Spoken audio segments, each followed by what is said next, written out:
연재실 채팅창을 보면 몇 분이 들어가기 전지 안 보여요. 그래서 켜야 되는데 일단 이 한 핀으로 정정님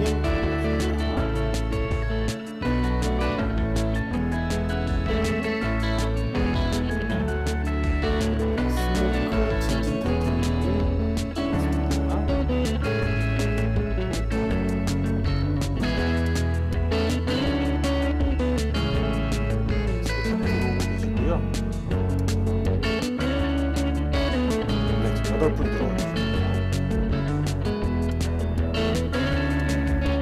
네, 지금 음악을 좀 잔잔하게 따라보고 있는데 오디오 괜찮습니까? 오디오랑 비디오 상태 점검을 부탁드리겠습니다.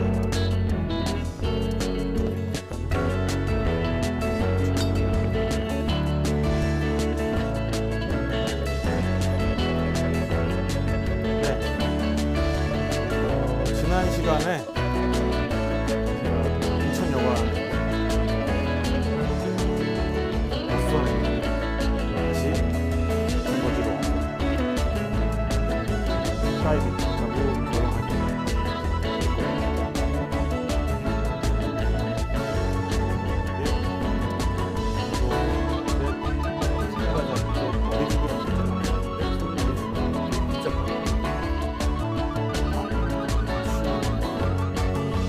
냉장고 자체가 복잡해요.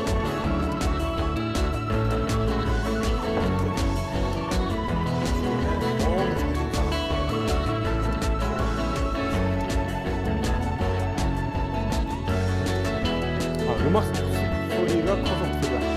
음악은 이제 뜰 건데요.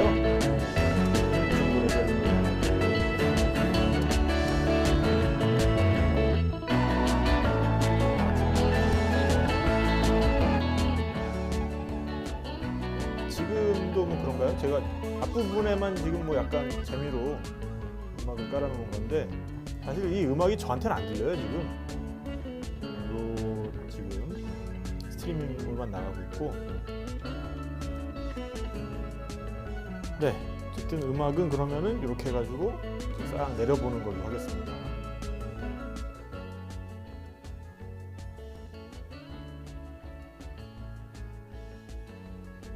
음악을 일단 좀 내렸고요. 네. 제 목소리는 잘 들리시나요? 목소리가 작아요. 네, 목소리를 좀 키우고요. 네. 아, 이제 괜찮아요라고 김정희님께서 말씀해 주셨습니다. 네. 아, 이렇게 진짜 스트리밍 딱 시작하면 요 모습으로 제가 뿅 있지만 요 모습으로 이렇게 뿅 있기 위해서 사실은 좀 전까지 막 으아 또 이건 어디 갔어? 케이블 어디 갔어? 이러면서 막 이렇게 하다가 네, 결국에 이제 다 연결을 하고 편안한 마음으로 스트리밍을 시작했습니다. 네, 자 그럼 음악은 이제 싹 한번 줄여보고요. 네. 자 오늘 이제 이진아 기념도서관 특별 강연 술에 대해서 4차례에 걸쳐서 알아보는 시간이었는데 첫 번째 시간에는 이제 제가 세계를 돌아다니면서 만났던 술에 대해서 말씀드리는 시간을 가졌고 그 다음에 두 번째 시간에는 벨기에 맥주에 대해서 말씀을 드렸죠. 그리고 세 번째, 네 번째 시간을 전통주에 대해서 알아보는 시간으로 하고 있는데 오늘은 마지막 시간입니다. 그래서 시간상 뭐 전통주에 대해서 좀 더 많은 말씀을 드릴 수 있으면 좋겠는데 역사를 알아보고 나서 그냥 시간이 마무리가 될 것 같아요. 그래서 조금 아쉽기도 하지만 그 이상의 다른 그 우리 술에 대한 만드는 법이라든지 뭐 분류법이라든지 이런 거를 아시기를 원하시는 분은 저희 탁피디의 여행수다에 제가 우리 술 로드라는 소제목으로 팟캐스트를 계속 올리고 있거든요. 그래서 그걸 이제 들어보시면 우리 술에 대한 이해를 좀 더 깊게 할 수 있지 않을까 싶습니다. 네. 자, 그럼 오늘의 이야기 한번 시작을 해보도록 하겠습니다. 네, 탁PD의 우리 술 로드. 지난 시간까지 해서 저희가 조선시대 술까지 알아봤죠. 네, 조선시대까지 정말 우리 민족이 굉장히 다양한 술을 만들어 먹었고, 특히 이제 조선시대에 들어오면서는 굉장히 호화스러운 술까지 많이 빚어졌고, 그런 것들을 가지고 더 호화스럽게 증류까지 해서 먹었다라는 그런 이야기를 드렸습니다. 네, 그래서 오늘은 아무래도 뭐 개화기 때 이야기부터 좀 시작을 해봐야 될 것 같은데요. 네, 개화기 때. 우리 머릿속에 떠오르는 개화기, 그럼 뭐 이런 모습이겠죠. 아무래도 우리가 이때 기록을 그렇게 뭐 충실하게 남겼다기보다는 외국 사람들 눈에 우리가 비쳤던 모습 같은 것들이 아직 기록으로 남아있는 것들이 꽤 있죠. 그래서 이제 그런 것들로 이때 당시에 우리 조상들의 모습이 이랬구나 라고 우리가 미루어 짐작할 수 있는 건데, 이때 나왔던 책 중에 금단의 나라 조선이라는 책이 있어요.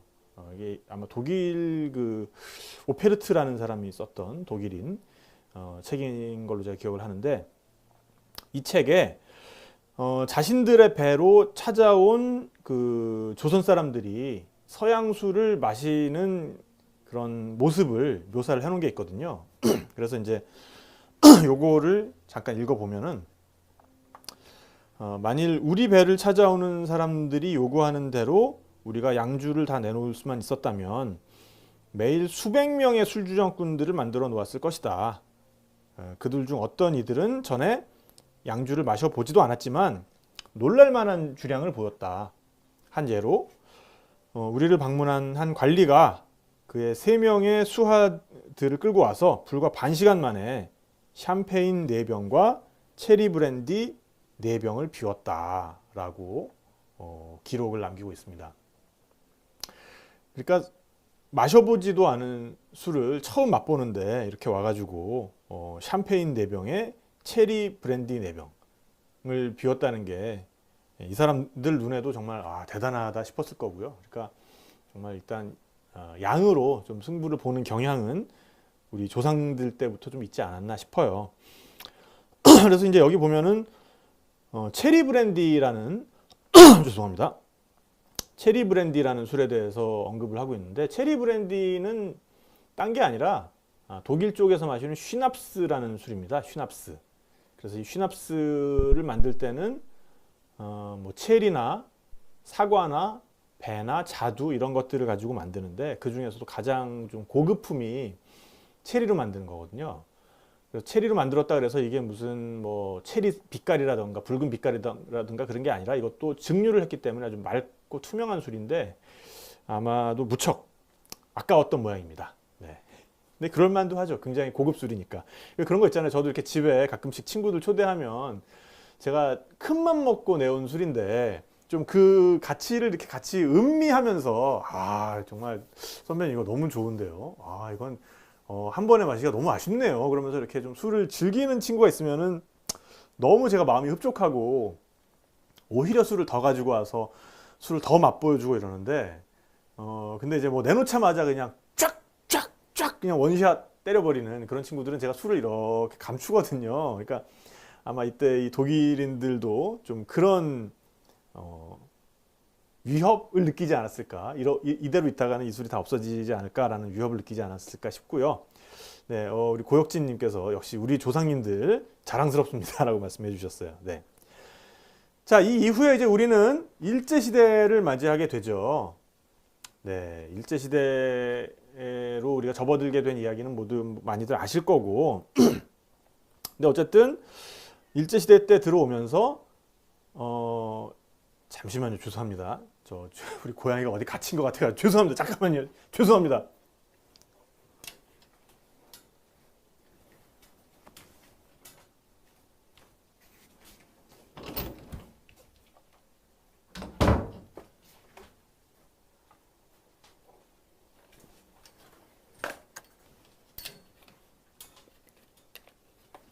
아유, 죄송합니다. 할 때마다 뭐가 좀 사고가 생기네요. 아이고, 우리 그 고양이가 뭐 문만 열리면 들어가는 걸 좋아해가지고, 제가 아까 여기를 막 이렇게 준비를 하면서 저 장비 창고 문을 열었는데, 그 창고를 쓰고 있는 방을 열었는데, 우리 고양이 2마리 중에 까미 씨가 거기 들어간 채로 제가 문을 닫았던 모양이에요. 그래가지고 안에서 되게 절박하고 겸손하게 나 여기 있어, 나 여기 있어 이렇게 얘기를 하길래 제가 지금 얼른 가서 문을 열어줬습니다. 죄송하고요. 뭐 집에서 진행하다 보면 뭐 이런 일이 생기죠. 네, 여튼 그래서 일제 시대 때 이제 일본이 우리나라를 강점하게 되면서 주세령이라는 걸 제정을 합니다. 주세령. 그러니까 그 전까지는 사실 조선시대 때만 해도 술에 세금을 매겨? 이런 생각을 잘 안 했어요.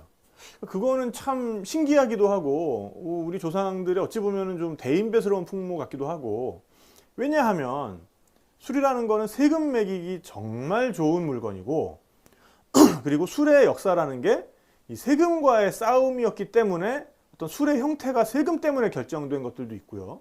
이를테면 위스키가 아주 대표적인 경우죠.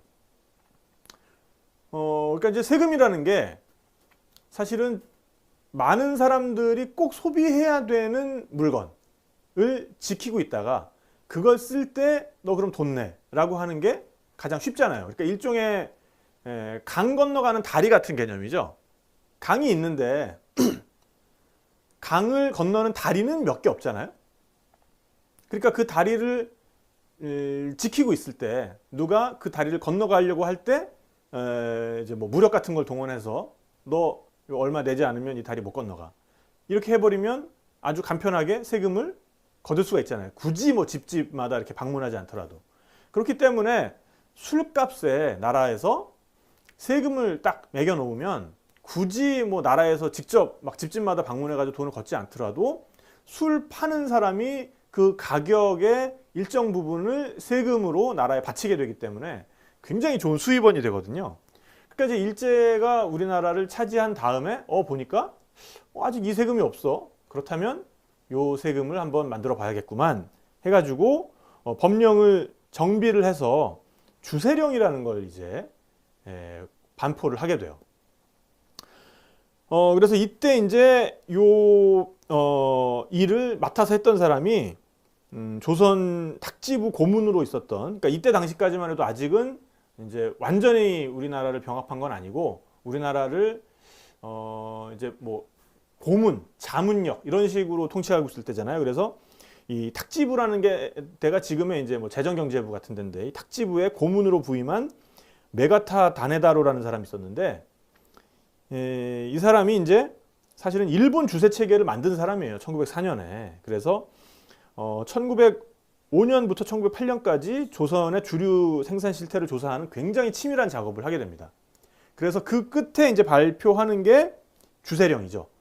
그래서 이제 이 주세령의 주요 내용이 뭐냐면 일단 면허를 내라는 거예요. 면허. 그러니까 그때까지는 조선시대 술의 발전이 가양주와 뗄래야 뗄 수 없는 그 관계가 있었다고 말씀을 드렸잖아요. 그러니까 조선시대 술이라는 거는 제사에 쓰기 위한 제수용품이고, 그러다 보니까 집집마다 제사를 드릴 때 필요한 사람들이 알아서 담그는 그런 물건이었는데, 그렇기 때문에 술을 만들기 위해서 무슨 특별한 허락을 나라로부터 받아야 된다, 이런 개념 자체가 없었죠. 근데 이제부터는 술을 만들 때 면허를 받아라, 나라에서 허가해 준 사람만 술을 빚어라, 이렇게 해놓은 거예요.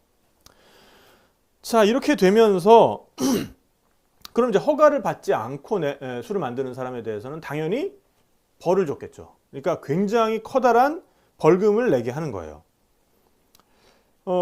그러면서 일제는 우리나라에서 그럼 이제 만들어지는 모든 술을 파악할 수 있게 되죠. 이제 나 이거 만들 건데 허락해 주세요. 나 이 술 만들 건데 만들어도 돼요? 라고 물어보게 되잖아요. 그러면서 거기다 허가를 내주면서 좋아, 너 그럼 얼마큼 만들어? 너 1년에 이만큼 만들어? 그러면은 1년에 세금을 이만큼 내. 그러니까 세금을 이만큼 내기 위해서는 당연히 그 가격을 이제 최종 소매가에다가 전가를 해야 될 거 아니에요? 그런 식으로 세금을 매길 수 있게 되는 거죠. 그러면서 이제 이때 또 주세령을 공포를 하면서 술 종류에 대한 규정도 하게 되는데, 이때 사실은 일제가 좀 이상하게 해놓은 게 지금까지 내려오고 있는 게 있습니다. 그게 바로 약주와 청주를 좀 이상하게 구분을 하는 거예요. 그러니까 이제 우리 술의 구분을 할 때 술을 거르는 방법을 가지고 구분하는 게 굉장히 일반적인 방법이거든요. 그러니까 이제 우리 술은 맨 처음에 곡물 재료를 가지고 발효를 시켜가지고 그거를 이제 술지개미라고 하는 너무나 뻑뻑한 그런 이제 찌꺼기 같은 거, 그것만 이제 가라앉힌 게 사실은 막걸리죠. 탁주죠. 탁주. 그 다음에 그 탁주를 가지고 좀 더 오래 기다려서 위에 말갛게 뜨는 부분만 뜨던가, 아니면 이걸 한지 같은 걸 이용해서 일종의 필터를 이용해서 걸른 거, 그게 이제 청주죠. 그 다음에 이 탁주나 청주를 가지고 소주꼬리에 넣어서 증류를 시킨 술, 그게 뭡니까? 소주죠. 그러니까 이렇게 탁주, 청주, 소주로 나누어지는 거, 이게 우리 술의 아주 기본적인 분류인데, 일제가 들어오면서 이제 우리나라에서 만들어지는 술들을 쫙 파악해 본 다음에 우리 식대로 술을 빚으면 청주라는 이름을 쓸 수 없도록 만든 거예요. 그러니까 이제 청주라고 하면 맑은 술이면 청주인데, 일본에서 이제 주세령을 만들면서 구분하기로는 청주를 만들 때 우리식의 조선식의 누룩을 쓰면 그거는 기타 첨가물로 넣게 되는 거예요. 그렇기 때문에 우리식의 누룩을 2% 이상 쓰게 되면은 그거는 청주로 볼 수가 없다. 그럼 뭐냐? 이거는 기타 제재주니까 약주다라고 카테고리를 나누게 되는 거죠. 그래서 일본식으로 만들어야만, 일본식의 계량 누룩을 가지고 와서 일본식으로 만들어야만 청주라는 이름을 허락해 줬고, 그 분류 체계가 아직까지 이어져 내려오고 있기 때문에 지금도 우리는 우리식의 전통 누룩, 떡 누룩, 병국, 이걸 이용해 가지고 술을 만들게 되면 청주라는 이름을 주세법상으로는 붙일 수가 없고 약주라는 이름을 써야 되는 거예요. 그래서 이제 여기에 대해서 이게 이대로도 괜찮다, 아니다, 빨리 바꿔야 된다, 굉장히 많은 논쟁들이 있는데, 저는 일단은 우리 술의 제대로 된 이름을 찾는 게 굉장히 중요하다 라는 쪽이고요. 그래서 술을 옛날부터 높임말로 약주라고 불렀으니까 청주를 약주라고 부르는 거 괜찮다라고 말씀하시는 분도 있는데, 그거보다는, 그러니까는 그 청주라는 게, 이제 약주라는 게 원래는 약용 재료가 들어가야 약주인 거거든요. 그러니까 당귀라든지 감초라든지 무슨 오가피라든지 하수오라든지 이런 약용 재료가 들어간 술이 약주고, 그래서 그거는 영어로 했을 때는 리큐르에 해당하는 거고, 우리식의 쌀로 빚는 일종의 맑은 와인이죠. 이런 것들은 청주라는 이름을 찾아주는 게 맞다라고 생각하는 편입니다. 자, 그러면서 일제는 또 이 주세령의 공포를 통해서 회사 간의 통합을 유도를 해요. 그러니까 이제 회사가 너무 짜잘짜잘한 회사가 여러 개가 있으면 이 관리하기가 힘들잖아요. 그러니까 이 생산 시설을 최소 1년에 30석 이상의 곡식을 가지고 술을 빚는 양조장이 아니면 면허를 취소하겠다라고 해서 그 양조장들끼리 자본을 합쳐서 하나하나의 규모가 커지도록 유도를 하는 거죠. 자, 이렇게 되면 어쨌든 소규모 업자들은 자본을 합치고 또 통합할 수밖에 없게 되잖아요. 이제 그렇게 되면은 구스르고 달래고 통제하고 이러기가 좋은 거예요. 그러니까 자, 너희들 이제 이렇게 가지고 이제 면허를 땄잖아. 그러면은 당분간 이 정도 규모의 다른 애들이 시장에 진입하는 걸 어느 정도는 통제해 줄게. 대신에 우리 말 잘 들어. 우리 하라는 대로 해. 세금 잘 내. 이런 식으로 당근과 채찍을 적절하게 믹스해 가면서 이 사람들을 어르고 달랠 수가 있게 되는 거죠. 자, 그리고 이제 또 일제시대 때 들어와서 이 주세령을 공포하면서 얻어진 효과가 뭐냐면은 조선주와 일본주를 확실히 구분을 할 수가 있게 됐어요. 그래서 이제 일본식으로 우리나라에서 술을 빚으면 세제상의 혜택을 주는 거예요. 그래서 일본식 청주를 우리나라에서 만드는 거를 굉장히 장려를 했어요. 그러니까 세금의 일부 항목을 면제해 준다든지 이런 것들을 적용해 줬기 때문에 일본의 많은 양조업자들이 우리나라 들어와서 일본식 청주 공장을 세우고 우리나라에서 술을 빚기 시작했어요. 그리고 이제 주정이라는 게 있는데요. 주정이 뭐냐 하면 식용 에탄올이에요. 식용 에탄올. 그러니까 뭐 감자나 뭐 고구마, 그리고 이제 지금은 감자나 고구마를 쓸 이유가 없고요. 왜냐하면 이게 탄수화물만 있으면, 전분만 있으면 되거든요. 그러니까 지금은 세상에서 제일 싼 전분이 열대에서 나는 카사바 전분이에요. 그래서 그 카사바 전분을 가지고 뭐 일종의 이제 그 중간 산물을 만들어 놓은 게 타피오카라고 하는데, 그 타피오카를 이용해서 알코올을 만들어서 양조를 해서 그거를 연속식 증류를 하게 되면은 뭐 99.9도까지도 순도를 올릴 수가 있죠. 근데 이제 법적으로는 85도 이상의 알코올을 만들어 놓은 거, 그거를 주정이라고 합니다. 그래서 이 주정에 대한 세금을 일본 본토보다 조선에서 좀 더 저렴하게 해줘요. 라는 얘기는 주정업자들도 조선에 들어와서 주정을 이용한 술을 만드는 여러 가지 이 사업들을 하게 됐고, 그러면서 조선에는 이때부터 주정을 희석한 주류가 많이 퍼지게 됩니다. 그러니까 기존에 우리나라의 이제 전통 증류식 소주는 굉장한 고가품이었거든요. 그래서 굉장히 그 뭐 지배계급이라든지 양반인네들이라든지 사대부 집안이라든지 이런 데서만 먹을 수 있는 거였는데, 그러니까 당연히 그런 고가품을 파는 사람들 입장에서는 기왕이면은 비슷한 가격인데 양을 더 많게 해가지고 돈을 더 많이 벌고 싶은 욕심을 언제나 느끼게 되잖아요. 그래서 이런 증류식 소주에다가 주정을 타가지고 양을 늘리는 이런 방법이 이때 이미 쓰이게 됩니다.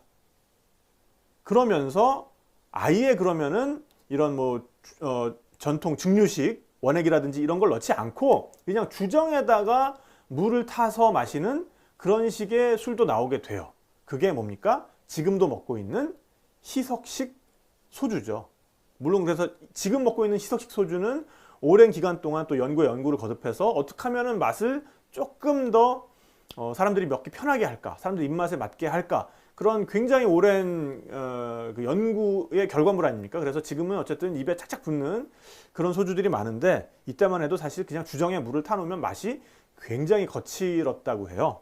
네, 어쨌든 이런 것들이 그래서 조선 땅에 널리 퍼지게 되는 거죠. 자, 그리고 이제 일제는 조선 사람들이 이제 어느 정도 여기에 대해서 또 막 반항을 당연히 했겠죠. 그래서 이제 뭐 밀주도 만들어서 팔고 그러면서 반항을 하니까 더 강력한 주세법으로 여기에 철퇴를 가합니다. 그래서 1916년에 또 한 번 주세령을 내놓는데, 이 주세령 개정안의 내용이 이거예요. 자가용 술은 타인에게 양도하거나 판매할 수가 없다.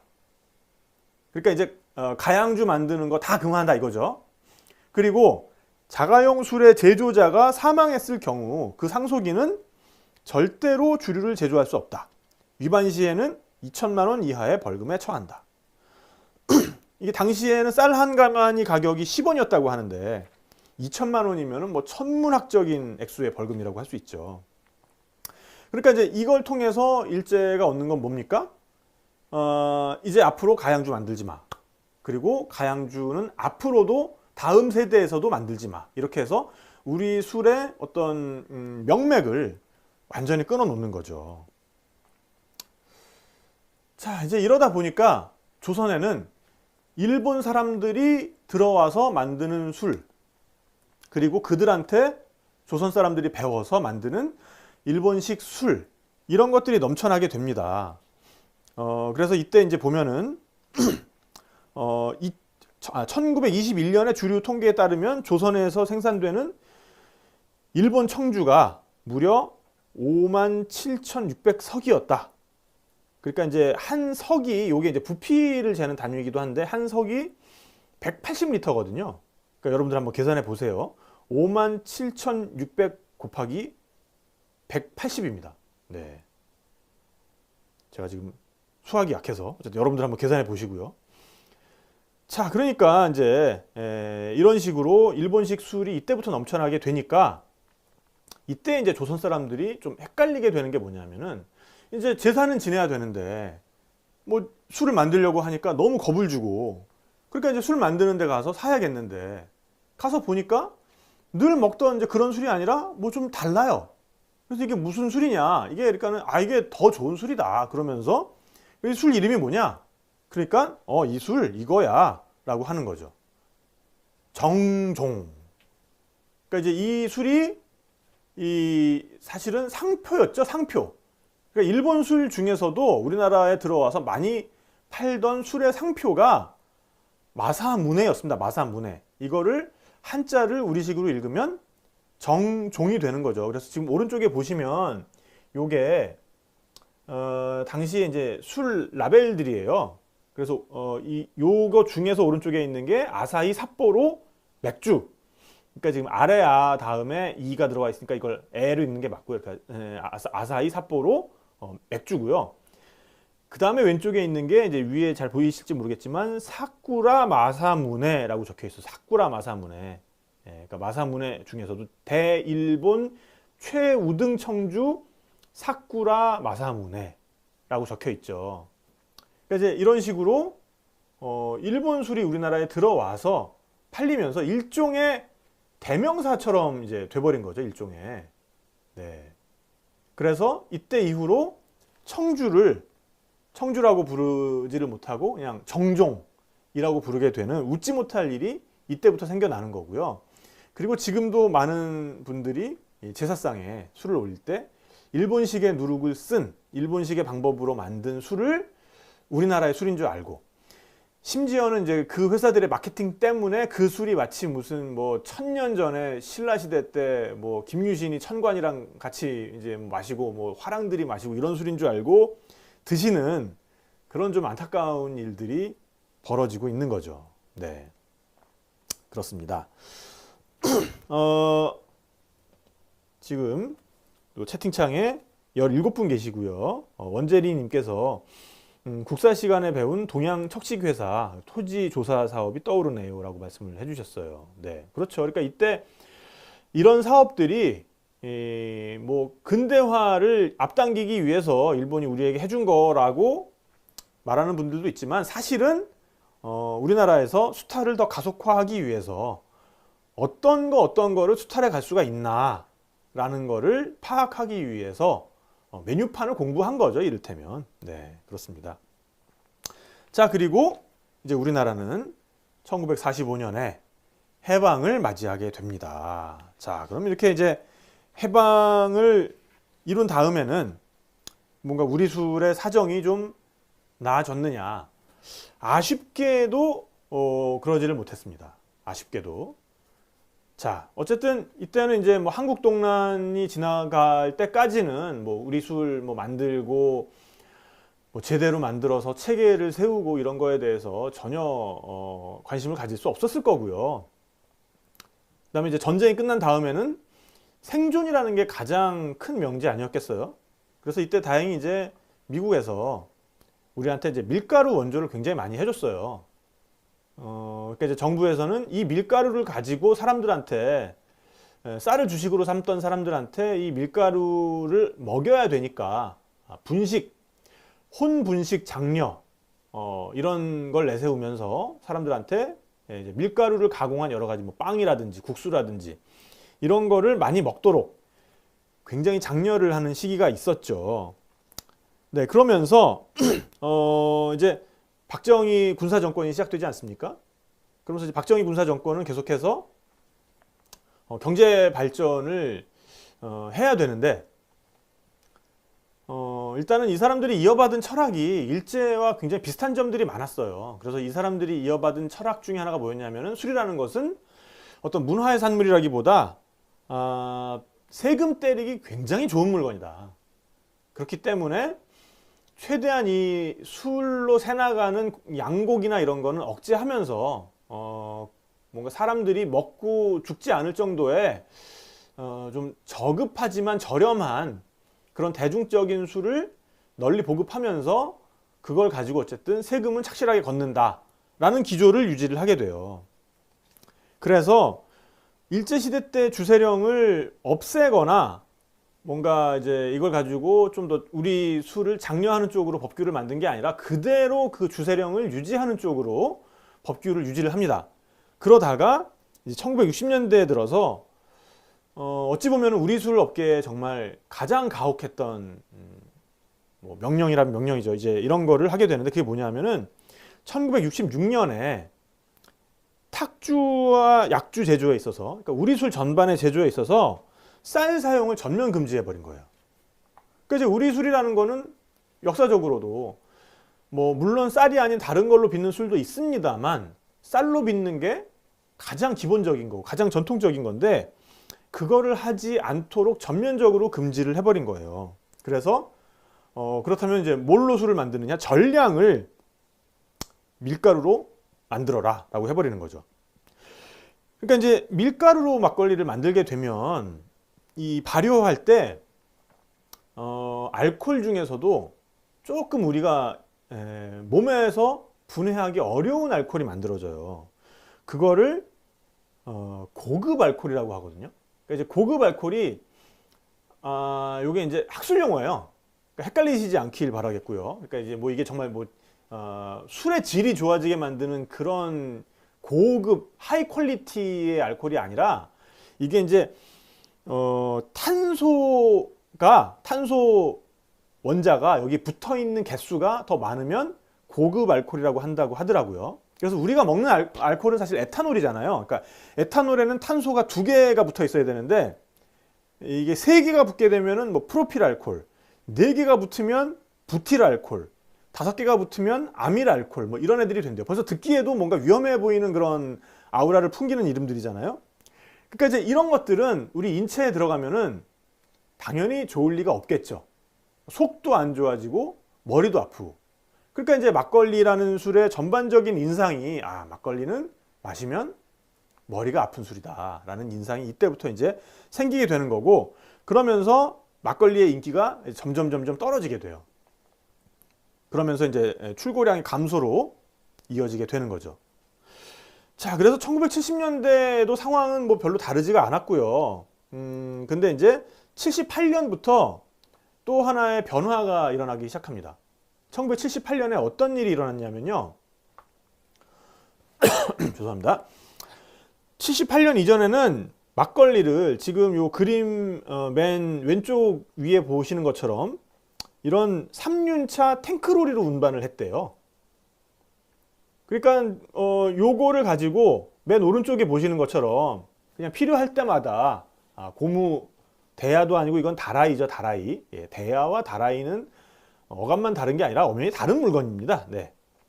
이런 데다 이렇게 받아가지고 그때그때 떠먹었던 거죠. 자, 이렇게 되니까 이게 온도 관리가 됐겠습니까? 이 탱크로리도 무슨 이게 지금처럼 콜드 체인으로 돼서 이거의 온도를 유지할 수 있는 이런 게 아닐 거잖아요. 그냥 말 그대로 탱크잖아요, 탱크. 여기에다가 막걸리를 가득 담아서 어딘가에 가서 또 옮기고, 그래서 거기에서 이제 대야에 담아서 마신다. 그러니까 막걸리가 당연히 온도 관리가 안 되니까 쉽게 변질이 되고, 그러다 보니까는 관리 안 된 막걸리를 마시면 또 배탈 나는 일도 잦고, 그러다 보니까 1978년부터 이제 플라스틱 말통이 등장을 하는데요. 이 플라스틱 말통을 이제 자전거에 싣고 배달하는 게 가능해진 거죠. 그러니까 좀 더 작은 단위의 뭐 판매점이나 아니면은 주점 같은 데까지 배달하는 게 가능해졌고, 그 다음에 나온 게 바로 단위 포장 용기예요. 네. 이 PE 재질이라고 하는데요. PE 재질. 이 PE 재질은 기억하시는 분이 있을지도 모르겠어요. 저는 기억이 납니다. 그러니까 지금은 PET 재질이잖아요. 그러니까 페트병이라 그러잖아요. 그래서 지금 여기 페트병이 네, 그러니까 뭐 이제 이런 게 다 페트잖아요. 우리 흔히 이용하는 이런 음료수병 같은 거, 이런 게 다 페트인데 이거는 상당히 단단하잖아요, 그죠? 원형으로 이렇게 복원되는 힘도 강하고. 근데 PE 재질은 정말 얇아서 이렇게 막걸리를 이걸 열고 손으로 이렇게 잡으면 쫙 하고 이렇게 짜서 마실 수 있을 정도로, 그 정도로 이게 얇아요. 그래서 지금 보시면은 여기 자료에서 왼쪽에 있는 게 더 초기에 개발된 병이에요. 그래서 윗부분 주둥이는 마개가 없고 그냥 막혀 있습니다. 그래서 살짝 저 튀어나온 약간 주전자 코같이 생긴 부분이 있잖아요. 저기를 잘라서 저기로 부어서 마셨다고 해요. 그 다음에 이제 위쪽에 마개가 있는 그런 모델이 나온 다음에 그 다음에 이제 요거를 넣어서 이렇게 함께 따라서 함께 요 PE 재질의 병을 넣어서 얼마가 이제 먹었는지 확인도 하면서 따를 수 있는 이런 좀 더 단단한 플라스틱 뭐 일종의 컵 같은 게 나왔다고 하는데 저게 나온 이유가 이게 막걸리가 이런 식으로 단위 포장이 된 거는 굉장히 편리하고 좋았는데 한 가지 안 좋은 게 어른이 좀 젊은 사람한테 따를 때도 두 손으로만 따라야 하더라. 왜냐면 한 손으로 잡으면 이게 쫙 하고 다 세워져 나오니까 정말 살살살살 조심조심 이렇게 잡아야 되다 보니까 어른이 어린 사람한테 따를 때도 두 손으로 따라야 되니까 이게 쌍놈의 술이다. 이런 식으로 사람들이 인식을 하게 돼가지고 부랴부랴 이 업체에서 한 손으로 굳이 두 손으로 굳이 따르지 않아도 되게 이렇게 좀 더 단단한 용기에 넣어서 한 손으로 따를 수 있게 이런 거를 만들어 줬다고 합니다. 자, 어쨌든 그래서 이렇게 이제 PE 병에 담기게 되면서 막걸리가 좋아진 게 또 뭐냐면은 온도 관리가 가능해진 거예요. 그러니까 요 병에 넣은 다음에 요런 다라이에다 넣은 다음에 뭘 할 수 있습니까? 물을 여기다가 이제 틀고 고무 호스 같은 걸로 그래서 물을 계속해서 흘려보낼 수가 있잖아요. 그런 식으로 하면은 어느 정도는 상온에서도 좀 냉장고에 넣은 것 같은 그런 효과를 낼 수 있었기 때문에 주질을 유지하는데 굉장히 도움이 됐었다고 합니다. 네. 자, 그러면서 이 막걸리가 이때는 법에 의해서 도수도 정해져 있었어요. 6도로 막걸리 도수가 지금은 뭐 10도짜리도 있고 뭐 18도짜리도 있고 뭐 6도짜리도 있고 그런데 지금도 그래서 가장 대중적인 막걸리들은 6도 내외를 유지하고 있는 걸 볼 수 있는데 이게 이때 당시에 막걸리의 도수가 법규로 정해져 있던 때의 유산이에요. 그래서 이때 이제 좀 재밌는 일이 하나 있었는데 뭐가 있었냐면은 80년대 들어와서 잠깐 막걸리 도수를 8도로 올려준 적이 있었습니다. 그러니까 이제 뭐 2도 차인데 이게 뭐가 그렇게 큰 일이었을까 싶지만 이때 당시에 이제 71년부터 해가지고 서울에 지하철 공사를 하고 있었거든요. 그러니까 뭐 지금도 사실은 이제 뭐 육체노동 하시는 분들 노가다라고 흔히 합니다만 육체노동 하시는 분들이 점심때 반주 즐기시는 거 볼 수가 있잖아요. 그러니까 몸이 너무 고되고 하니까 그래도 뭐 적절하게 술을 드시면 조금 그런 고통 같은 거를 잊을 수 있기 때문에 그런 반주를 즐기시는 분들이 많은데 이때 6도짜리니까 이게 좀 취기를 느끼기 위해서는 이게 되게 벌컥벌컥 마시게 되잖아요. 근데 요게 2도를 딱 올려놓으니까 예전처럼 그냥 벌컥벌컥 마시다가 그 임계점을 딱 넘어가는 분들이 굉장히 많았던 거예요. 그래서 이게 게다가 이 지하철에서 계속 공사를 하는 인부분들께서 그런 식으로 좀 이렇게 얼큰하게 취해가지고 거기서 공사를 하시다 보니까 굉장히 사고도 많이 일어나고 그래서 항의가 많이 들어와서 알코올 도수를 다시 6도로 내리는 그런 좀 뭐 웃지 못할 해프닝도 있었다고 합니다. 네. 자, 이게 이렇게 계속 또 진행을 하다 보니까 목도 마르고 이 비대면 강연이 대면 강연보다 딱 한 1.7배 정도 힘든 것 같아요. 이게 앞에 아무런 반응이 없다 보니까 그냥 카메라 보고 이제 떠드는 거다 보니까 호흡 유지하기도 굉장히 쉽지가 않고 뭔가 이렇게 흐름 타기도 쉽지가 않고 그러면서 계속 생각은 많아지고 그래서 뭐 이렇게 쉬엄쉬엄 하겠습니다. 오늘은 제가 시작하기 전에 소곡주를 한 잔 따라 놨어요. 네. 한산 소곡주 친구한테 선물로 받은 건데 살짝 산미가 올라와 있어 가지고 더 매력적으로 제가 느끼면서 즐기고 있습니다. 네. 자, 댓글창에 고혁진님께서 어렸을 때 큰집 할머님께서 집에서 가스불로 소주를 내리셨는데 쌀로만 하셨다는데 꽃향기가 나던 것이 기억납니다. 그때 나이가 어렸어서 배워놓지 못한 것이 아쉽습니다 라고 말씀해 주셨는데 맞습니다. 이게 우리나라 술이 양조 과정에서 그런 향들이 생기는데요. 양조를 할 때 우리나라 술은 한 번만 양조를 하는 게 아니라 한 번 양조하면 단양주, 그 다음에 밑술을 만들고 그 다음에 조금 양조를 하다가 곡물 재료를 다시 한 번 넣는 거, 그걸 덧술을 한다 그러거든요. 그래서 덧술을 한 번 하게 되면 2양주, 덧술을 2번 하면 3양주 이렇게 나갑니다. 그래서 이 3양주 이상부터는 술에 이제 아주 독특한 향기가 생겨요. 그래서 술에 넣지도 않았는데 과일 향기가 나기도 하고, 술에 넣지도 않았는데 꽃향기가 나기도 하고, 이제 이런 것들을 아름답다 라는 뜻의 방자를 써서, 뭐 방년 18세 이런 얘기할 때 쓰는 그 방자를 써서 방향이라고 하거든요. 그래서 우리 고혁진님께서 맡으셨던 게 그런 그 아주 잘 만들어진 소주에서 나는 방향이었던 것 같고요. 네. 그리고 이제 그래서 막걸리는 꼭 2손으로 따라야 했죠. 네, 아까 그 PE 용기 쓸 때 그 이야기를 해주신 것 같고요. 그리고 이 한필님께서 반응. 요 지금 그 소곡주 반응 말씀하시는 건가요? 네, 요게 참 냄새가 오묘해요. 그러니까 이제 이게 일종의 탁주인데, 네, 약간 뿌해가지고 좀 탁주인 줄 알았더니 여기 지금 분류는 약주로 되어 있네요. 네, 그래서 요게 지금 보면은 이 양조할 때 홍고추가 좀 들어가서 약간은 맵싸한 맛도 있고, 그리고 이제 이 발효된 곡물 맛이 굉장히 좀 복합적이어서 오묘하면서도 이 산미가 이렇게 싹 마지막에 올라오는 게 굉장히 매력적입니다.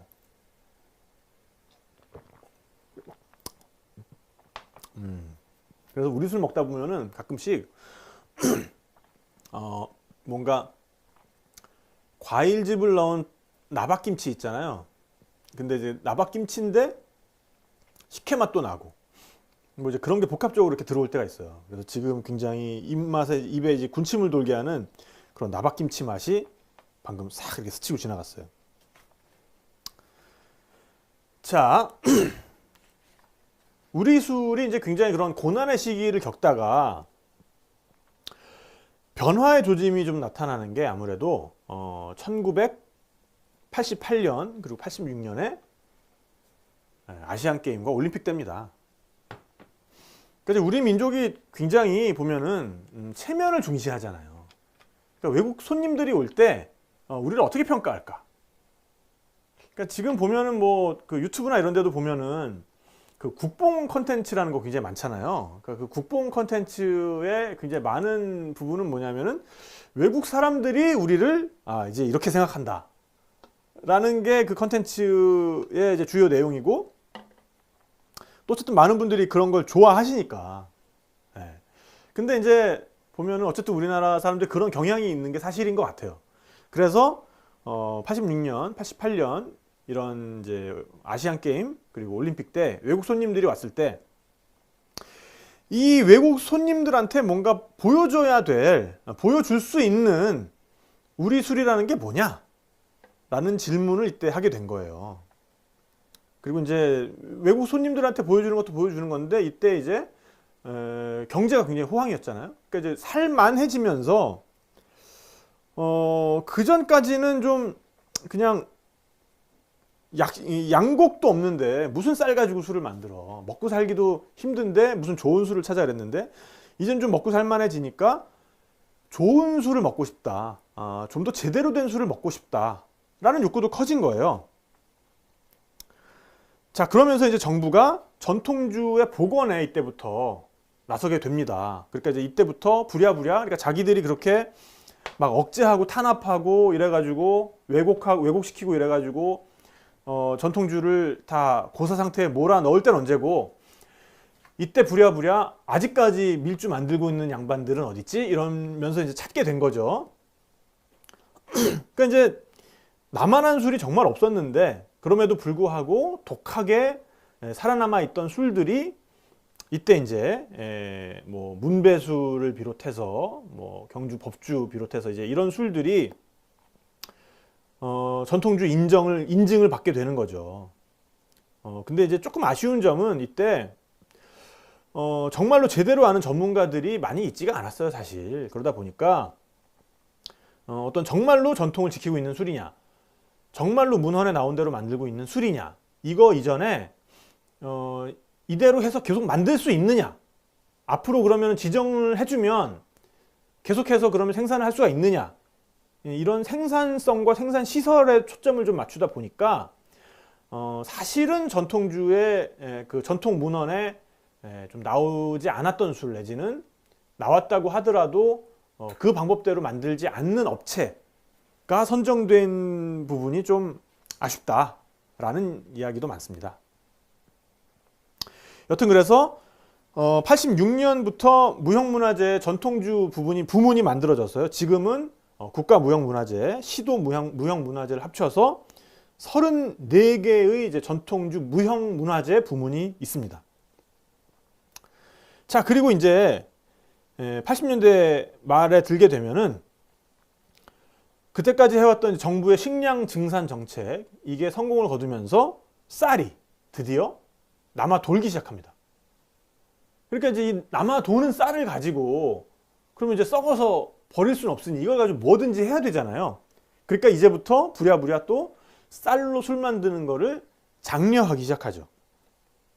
그러면서 92년 6월에 국세청이 이 주류에 사용하는 원료와 종류의 수량을 완전히 자율화합니다. 그러니까 이제는 당신들이 만들고 싶은 재료 가지고 만들고 싶은 만큼 만드시오. 그러면서 쌀 막걸리가 이때 이제 재등장을 하게 되고, 그리고 이때까지, 그리고 이것도 이제 일제시대 때부터 내려왔던 건데, 이 살균 막걸리 공급에 대해서 지역 제한을 뒀었어요. 그러니까 이제 뭐 명목상은 이 막걸리의 경우에 변질이 쉽게 되니까 일정 지역을 벗어나면 틀림없이 변질될 거다. 그러니까 어디에서 생산된 막걸리는 거기에서 가지고 나가지 말고 그 안에서 소비를 해라. 대신에 다른 데서 만든 막걸리도 글로 못 들어간다. 이런 약간 가두리 같은 게 있었던 거예요. 근데 이게 뭐냐면 아까 제가 처음에 말씀드렸던 일제시대 때 양조장들을 통폐합시켜가지고, 그래서 규모를 키운 다음에, 그래서 그러면 이제 이를테면 양조장이 뭐 한 1000개쯤 있으면 1000개를 다 관리를 해야 되는데, 양조장이 딱 50개로 줄어들면 50개만 관리하면 되잖아요. 그런 식으로 양조장들을 대형화시키고 통폐합시켜가지고 관리가 편하도록 만들어 놓은 거. 이 시스템이 비교적 최근까지 계속 이어져 내려왔던 거예요. 그래서 1995년까지도 살균 막걸리는 어디서 만들면 그 일정한 지역 안에서만 팔도록 지역 제한이 있었는데, 그걸 철폐를 해줍니다. 그러면서 이때 비로소 집에서 술 만드는 것도 허용을 해줘요. 그러니까 일제시대 때 금지된 게 90년대 와서야 풀리는 거예요. 사실 우리 전통주의 꽃은, 특히 조선시대 전통주의 꽃은 가양주였는데, 집집마다 며느리에서 며느리로 이어지는 그런 조금씩 다른 그런 레시피를 가지고 만드는 정말 다양한 가양주였는데, 그 명맥이 끊겨 있다가, 물론 하지만 생활력이 강한 우리 어머님들은, 우리 할머님들은 계속해서 집에서 술을 또 만드셨겠죠. 근데 이제 그런 것들이 이제 다시 수면 위로 올라갈 수 있는 토대가 이때 마련이 되는 거예요. 그래서 우리 가양주 문화 복원의 토대가 이제 이때 마련이 됩니다. 자, 이러면서 2000년대가 되어서 이제 이런 90년대부터 여러 가지 제도가 바뀌고 사람들의 인식이 바뀌고, 그리고 이제 쌀로 다시 막걸리 만드는 게 허용이 되고, 이러면서 2000년대가 되면 막걸리의 중흥기가 한번 찾아옵니다. 자, 이때 이제 바뀌었던 게 뭐였냐면요, 막걸리 용기 재질이 2000년에 제가 아까 말씀드린 손으로 잡으면 쭉 새어나오는 PE에서 지금과 같은 페트병으로 바뀝니다. 그리고 이제 이 PE병이 안 좋았던 거가 또 뭐냐면은, 너무 이제 부들부들해서 찢기기도 쉽게 찢기고 새어나오기도 많이 새어나오고, 이거 말고도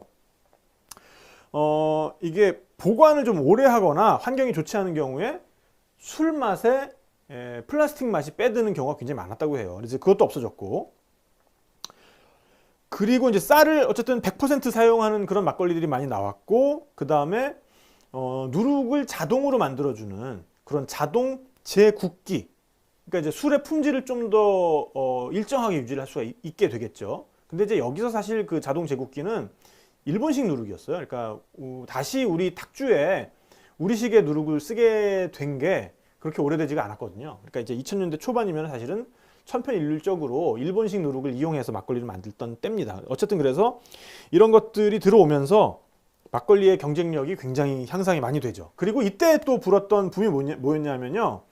뭐 얼음골 막걸리, 이런 막걸리 주점들 있잖아요. 그런 막걸리 주점 붐이 확 불면서 막걸리의 판매처가 많아지니까 또 막걸리를 만들면 족족 팔려 나오고, 그러니까 막걸리 만드는 곳들도 많아지고, 이런 식으로 막걸리 산업 자체가 뭔가 선순환의 흐름을 한번 탄 적이 있었던 거죠. 자, 그러면서 2002년에 오면은 탁주, 약주, 청주의 알코올 도수 제한이 자율화가 됩니다. 그러니까 이게 참 놀라운 사실이에요. 그러니까 2002년까지만 해도 뭐 소주는 몇 도, 약주는 몇 도, 그러니까 약주라는 건 이제 우리식 청주죠. 우리식 청주는 몇 도, 그 다음에 탁주는 몇 도, 이런 식으로 도수가 아예 법규로 정해져 있었던 거예요. 그러니까 이런 식의 환경 속에서 무슨 술의 다양성을 기대를 할 수가 있었겠어요. 어쨌든 그래서 그것도 2002년이 되면 이제 여기 자율화가 됩니다. 자, 그리고 이제 2000년대 후반에 들어오면은 이때 뭐가 불어오냐면, 이제 기억하시는 분들 계실 텐데 웰빙 바람이 한번 불어요. 웰빙 바람. 그래서 막걸리가 이때 건강 주류로 인식이 됩니다. 네. 그러면서 막걸리 매출이 막 한 해에 그 전년 대비 50%씩 막 쭉쭉 늘고 이래요. 그러면서 이때 비로소 2009년에 와서 농촌진흥청에서 우리 술 복원 프로젝트라는 거를 이때 제대로 한번 이제 합니다. 그래서 이때 정말로 그냥 대충 뭐 이제 그냥 뭐 카더라에 의해서 복원하는 게 아니라 문헌 연구도 제대로 하고, 그래서 사라진 우리 술이 어떤 게 있었고 그거는 문헌에 의하면 어떻게 만드는 건지, 이런 거를 제대로 탐구해서 복원하는 그런 움직임이 이때부터 이제 나오기 시작하는 거죠. 네, 그렇습니다. 그리고 원재리님께서 소곡주면은 충청도 한산이 유명하던데, 그렇죠. 한산 소곡주가 굉장히 유명하죠. 그래서 지금은 그 한 집안에서만 만드는 게 아니라 이 한산 소곡주 면허를 받은 분이 몇 분 계세요. 그래서 이제 그 양조장들이 만들고 있고, 일반 청주와 구분되는 특징, 그러면 요거는 양조할 때 부재료를 집집마다 뭐 어디는 좀 뭐 알려진 거 몇 개, 이제 비밀인 거 몇 개 이렇게 하는 집도 있고, 그럼 비전에 어떤 부재료를 좀 넣는 게 특징이에요. 그래서 요건 지금 홍고추가 들어갔잖아요. 그런 식으로.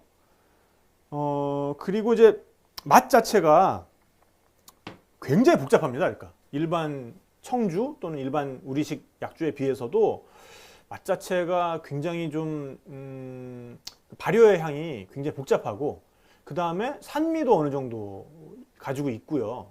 그리고 이게 약주 치고는 상당히 좀 뿌예요. 그래서 좀 저는 아까 탁주가 아닌가 좀 약간 생각을 할 정도로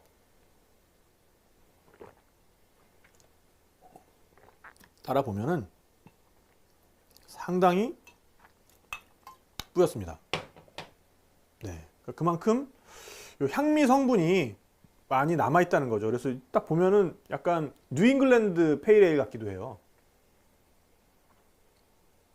네. 그래서 어이구 나 왜 이러지? 네.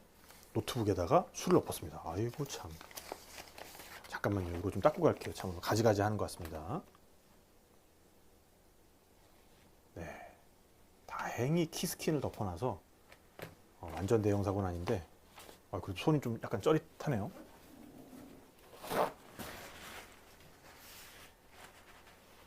참 가지가지 합니다, 진짜.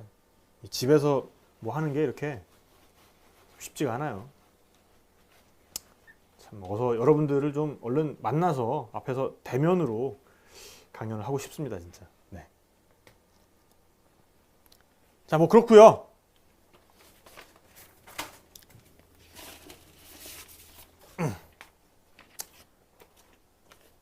자, 그래서 2000년대 이야기를 계속 제가 하고 있습니다.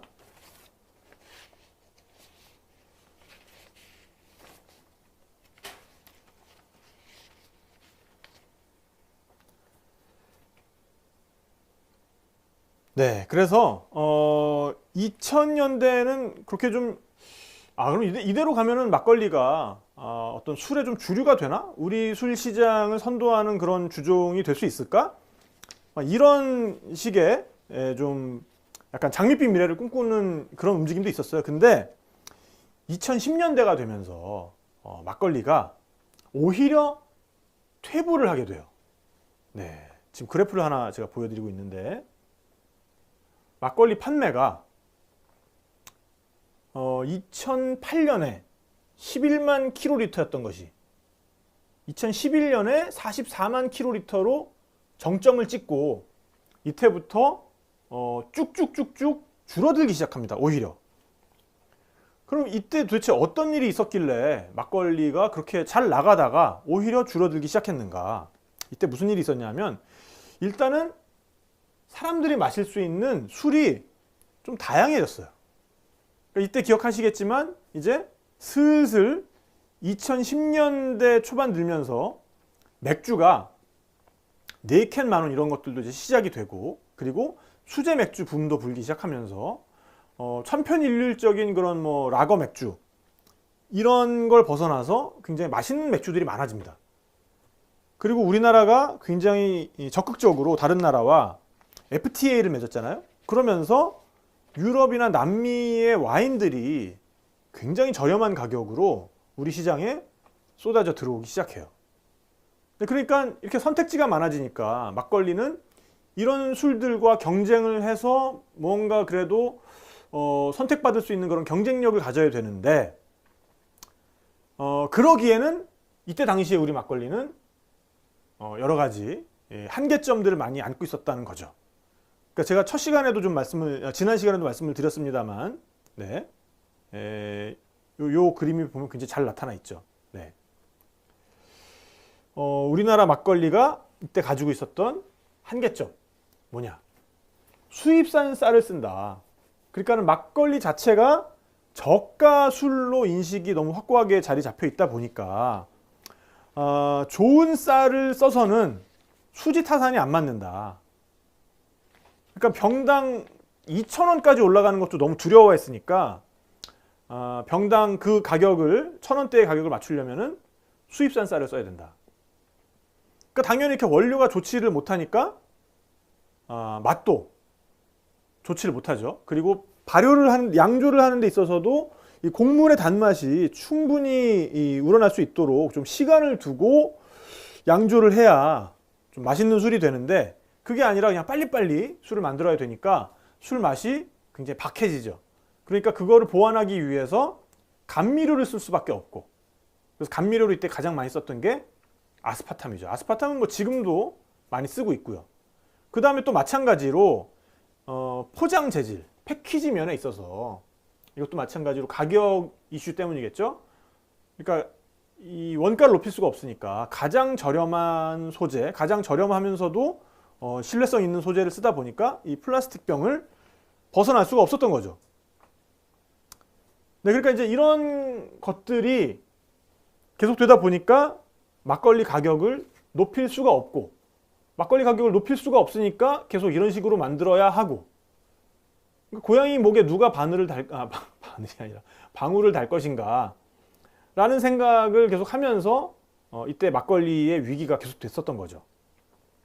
그래서 2000년대 말에 그런 축제 분위기를 살리지를 못하고 2010년대 들면은 2013년이 되면은 막걸리 매출이 전년 대비 막 40% 감소하고 그리고 이게 이제 보면은 지금도 사실 계속되고 있는 논란인데 아스파탐을 쓰느냐 마느냐. 그러니까 지금은 그래서 특히나 이제 프리미엄 막걸리 같은 경우에는 곡물이 가진 단맛 그것을 살린 막걸리들이 많거든요.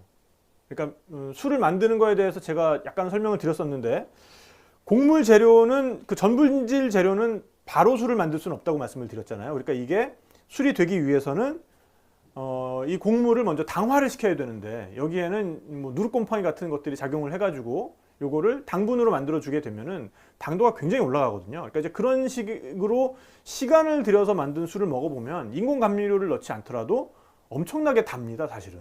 그래서 오히려 그 단맛을 좀 더 줄이고 차라리 그걸 알코올 도수로 전환시키는 그런 고민을 해야 될 정도로 술이 굉장히 달아지는데, 그런 식으로 요게 이제 공력을 들이지 못하다 보니까 아스파탐을 또 쓰게 되고, 그 다음에 쌀 자체가 맛이 좋지 못하면 술 맛이 거칠어져요. 근데 여기에도 아스파탐이 들어가게 되면 마치 미원이 들어가는 것처럼 이 전반적인 맛을 굉장히 이렇게 좀 둥글게 만들어 주거든요. 그래서 그런 역할을 해주기 때문에 아스파탐을 지금도 좀 대중 막걸리에서는 계속 이제 쓰고 있는 거죠.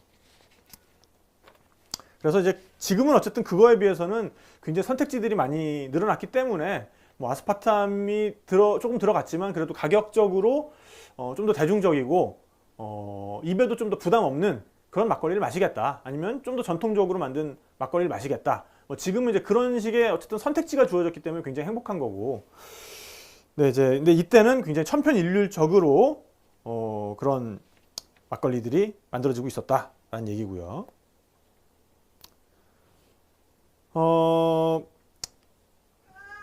네, 참 진짜 오늘도 여러 가지 난관이 계속되는데, 자, 그래서 어쨌든 지금은 그래서 여기에서는 많이 벗어난 상황입니다. 뜻밖의 전성시대가 찾아왔죠.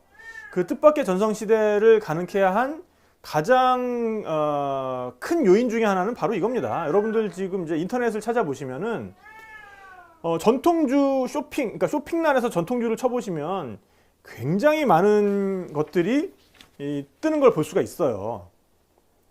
네, 그러니까 우리 술은 이런 식으로 인터넷에서 얼마든지 구입이 가능하다는 거죠. 2017년부터 이게 가능해졌어요. 그래서 2017년부터 무형문화재, 그리고 식품 명인이 빚은 전통술, 그리고 지역 특산주에 한해서 온라인 판매가 허용이 됐습니다. 그래서 이게 우리 술 활성화에 굉장히 커다란 동력이 됐어요. 근데 이제 이것만 뭐 됐다 그래서 우리 술이 갑자기 다시 중흥기를 맞이하게 된 건 아니고, 이제 2010년대 후반에 들어오면서 방금 말씀드렸던 이런 여러 가지 고민들, 그러니까 우리 술은 언제까지 플라스틱 병을 쓸 것이냐, 우리 술은 언제까지 아스파탐으로 단맛을 낼 것이냐, 우리 술은 언제까지 이 단가가 낮은 수입쌀, 저급한 쌀 이런 걸 쓸 것이냐. 그래서 이제 이걸 끊어내고 과감하게 고양이 목에 방울을 다른 업체들이 많이 등장하기 시작한 거죠. 그리고 크래프트 맥주 붐이 불었다고 했잖아요. 그러니까 이제 이 크래프트라는 게 뭐냐면은 소규모로, 손으로, 수제 맥주라고도 하지 않습니까?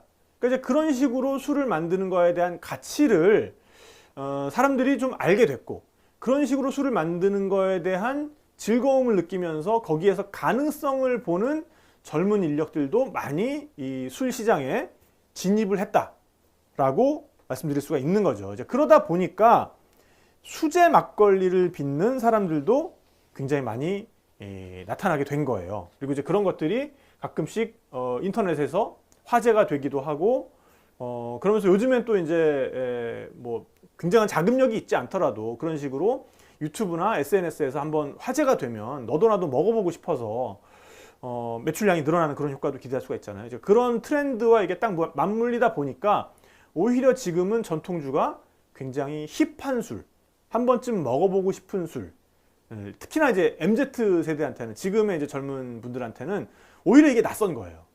그러니까 뭐 이런 어떤 70년대, 80년대를 쭉 관통해 온 사람들한테는 오히려 이 술이 아재의 술, 아저씨 술, 조금은 나이 든 세대가 좀 이렇게 막 마시는 술, 이런 식의 관념이 좀 있지만, 그렇지만 이제 지금의 오히려 젊은 세대한테는 오히려 이런 술이 조금 낯선 술, 안 먹어본 술, 남들은 잘 모르니까 내가 이걸 마실 때 뭔가 좀 돋보일 수 있는 술, 이런 식으로 인식이 되다 보니까 우리 술에 좀 새로운 르네상스가 찾아오고 있는 게 아닌가 싶고요. 자, 그리고 지금 또 뭐 여러분들 너무나 잘 아시겠지만 코로나 시국 아닙니까? 이런 코로나 시국이 되다 보니까 술을 마시는 문화 자체가 굉장히 많이 변했어요. 그러니까 이제 비단 술 마시는 것뿐만 아니라 나중에 아마 역사책에는 우리 역사를 코로나 이전과 코로나 이후 이렇게 많은 부분에 있어서 좀 구분을 하지 않을까 싶어요. 뭐 어떤 직장에서의 문화도 그렇고요. 우리가 이제 사람들을 만나는 문화도 그렇고. 그러니까 이 술이라는 건 어쨌든 사람들과 함께 어울리고 만나고 이런 것과 뗄래야 뗄 수가 없었는데, 지금은 이제 그런 것들이 다 불가능한 시기잖아요. 그러다 보니까 오히려 우리 전통주가 더 인기를 끌게 되는 그런 부분들이 있어요. 왜냐? 아까 말씀드렸잖아요. 우리나라 전통주만이 인터넷에서 살 수가 있다고. 다른 술은 뭐 이를테면 뭐 맥주라든지 아니면은 뭐 와인이라든지 이런 것들은 인터넷으로 주문할 수가 없어요. 여러분들 뭐 가끔씩 마트에서 쇼핑을 하실 때 온라인으로 마트에서 이제 쇼핑을 하실 텐데요. 근데 이제 그 온라인 마트에 들어가 보시면 그 항목 중에서 술 부분은 완전히 싹 빠져 있는 것을 발견하실 수가 있을 거예요. 예. 그거는 왜냐하면 법규상 술은 이제 성인 인증을 해야 되기 때문에 온라인에서 팔 수가 없게 돼 있는데, 그 제한을 유일하게 풀어준 게 바로 전통주죠. 그래서 전통주는 굉장히 편리하게 우리가 집에서 주문을 할 수가 있고, 그렇기 때문에 지금처럼 사람들 많이 만나지 못하고 오히려 집에서 혼자 안전하게 즐기는 게 더 중요한 한 화두로 떠오른 이런 시점에서는 그냥 집에서 편하게 인터넷으로 주문할 수 있는 그런 우리나라 전통주가 굉장한 경쟁력을 지니게 된 거죠. 그리고 이제 그 술의 가격 면에 있어서도 오히려 이런 것들이 그 가격적인 허들을 하나 뛰어넘게 해줬어요. 그러니까 이제 그 전까지는 여럿이서 마시는 이런 분위기다 보니까 뭐 이제 우리가 술이 이렇게 되면은 또 이제 오늘은 내가 쏜다 뭐지 이런 식으로 이제 술을 마시게 되잖아요. 근데 오늘은 내가 쏜다를 하려면 술 한 병 한 병이 비싸면 안 되겠죠.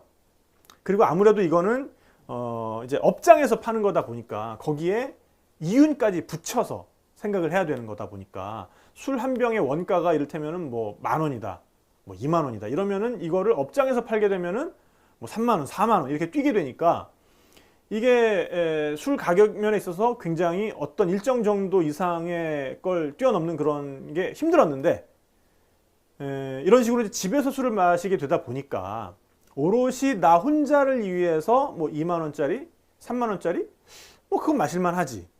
근데 이게 뭐 인터넷에서 그렇게 맛있다는데, 뭐 어차피 뭐 돌아다니지도 못하고 어차피 여행도 못 가는 거, 그 소문으로 듣던 그 맛있는 술 내가 한번 먹어보겠다, 이런 식으로 조그마한 사치를 하는 거죠. 네, 그러다 보니까 지금처럼 굉장히 우리 술이 다시 한번 많은 분들께 환영받는 그런 분위기가 오고 있는 게 아닌가 싶습니다. 지금 울고 있는 게 이제 공중파에 출연했던 저희 고양이고요. 이쪽으로 오면 제가 잡아서 얼굴을 한번 보여드릴 텐데, 공중파에 고양이를 부탁해 출연한 이후로도 우는 버릇은 뭐 그렇게까지 많이 개선되지는 않았고요. 그냥 이 고양이를 대하는 저의 마음이 조금은 편해졌다, 뭐 이제 그런 게 그렇습니다. 제가 또 가까이 가려 그러면 눈치채고 도망가요. 붙잡아가지고 얼굴을 한번 보여드렸으면 좋겠는데, 하여간 저 고양이가 하루라는 고양이입니다. 자, 강승용님께서 늦었어요 하면서 들어와 주셨고요. 아까 그 이원재님 이후로는 댓글이 올라오는 게 많이 없어가지고 그 사이에 제가 또 술도 한번 없고 어수선하기도 했는데, 댓글에 뭐 질문 많이 올려주시면은 또 제가 아는 한도 안에서 답변을 드려볼 수 있도록 하겠습니다. 자, 그래서 지금 보면은 국순당의 경우에 2020년 수출액이 2019년 오히려 능가했다고 해요. 국순당이 우리 술 만드는 굉장히 큰 업체인데, 그래서 2021년 올해에는 20여 개국에 수출하는 거를 목표로 하고 있고, 그 다음에 이제 ssg.com 온라인 쇼핑몰 ssg.com을 보면은 2020년에 전통주 매출이 전년 대비 53.6%가 증가했다고 하고, 올해에는 더 증가할 전망이라고 합니다. 그리고 이제 지마켓의 2020년 전통주 판매 역시 전년 대비 105% 증가를 했다고 하고, 네이버에서도 2020년에 전통주 검색어의 검색량이 사상 최고치였다고 해요. 그래서 이때 이제 함께 검색한 게 혼술과 구독 서비스였다고 하니까 우리 술의 트렌드를 알 수가 있죠. 자, 그래서 요즘 보면은 우리 술 자체도 인기지만 전통주에 입문하시는 분들을 위한 우리술 구독 서비스도 굉장히 인기라고 합니다. 제가 지난 시간에 말씀을 드렸죠. 그래서 우리술을 그냥 즐기는 게 아니라 이 우리술과 함께하는 그런 스토리텔링까지 알 수 있는 그런 아예 책자까지 패키지에 넣어서 술과 그 술에 얽힌 이야기, 그리고 그 술을 만드는 고장에 대한 정보가 담겨 있는 그런 책자까지 함께 오는 그런 패키지를 이제 다달이 구독하는 이런 우리술 구독 서비스가 굉장히 인기를 끌고 있어요. 그래서 정말로 지금의 좀 이런 분위기가 몇 년만 좀 계속이 된다 그러면은 우리술 업계의 어떤 헤게모니가 전통주 중심으로 좀 재편될 수 있는 가능성도 있지 않을까? 그리고 점점 더 많은 창의력 있는 우수한 분들이 우리 전통주 업계에 많이 뛰어들지 않을까라고 또 생각을 해봅니다. 네. 네, 예전에는 카바이트 막걸리 얘기를 많이 들었는데 진짜 카바이트를 썼을까요?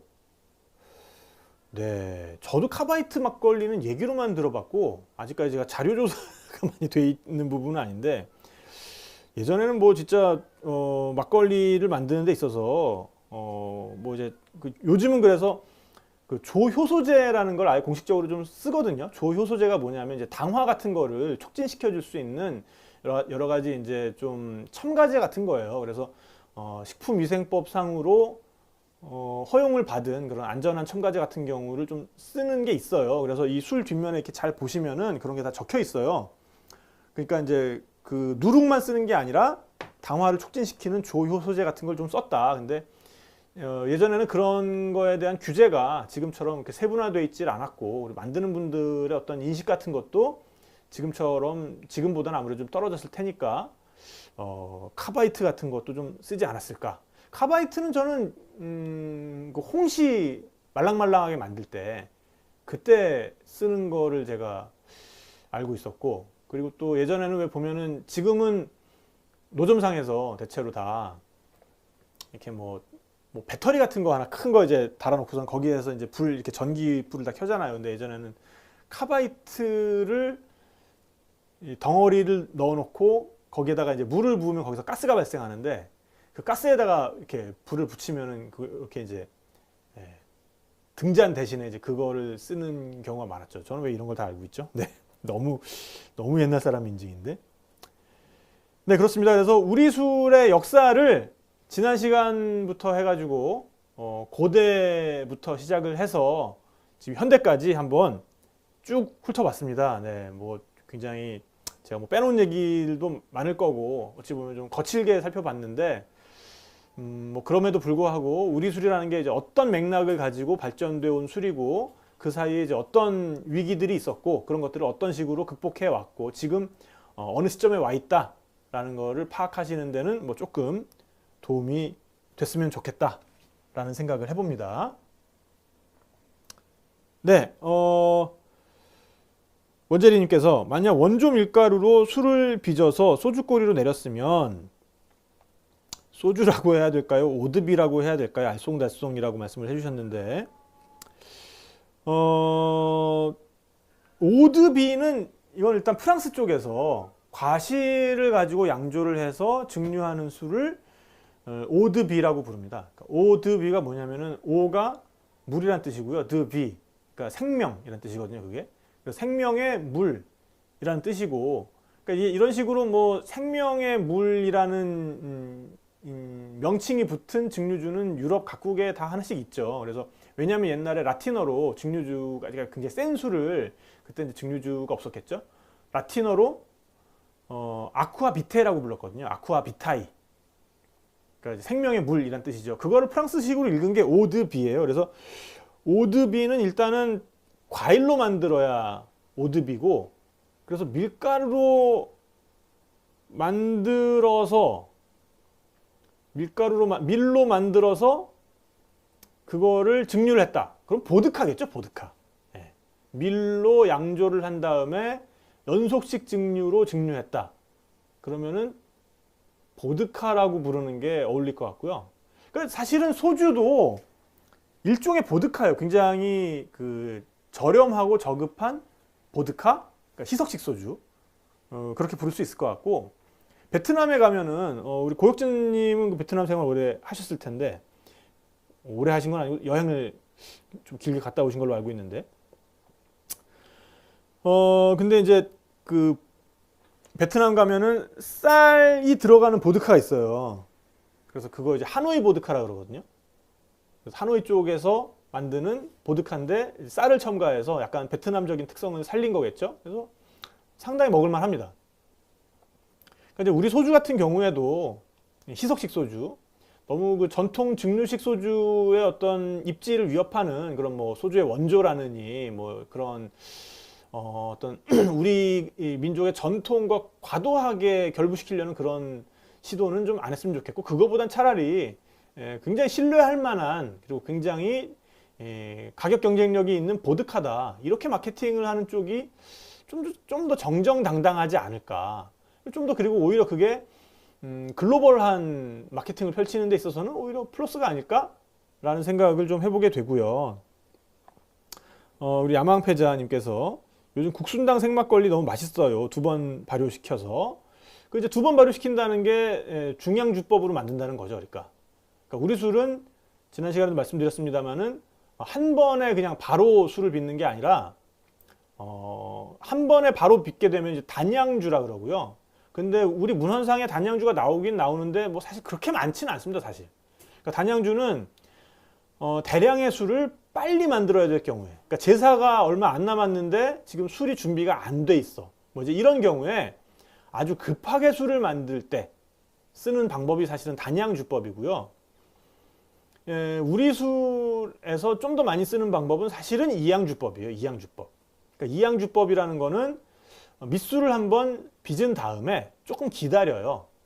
그래서 이제 기다린 다음에 거기에다가 당질 재료를 한 번 더 넣어주는 거예요. 그러니까 당질 재료라는 게 딴 게 아니라 밥을, 아니면 밥과 누룩을 섞은 거를 다시 한번 넣어주는 거예요.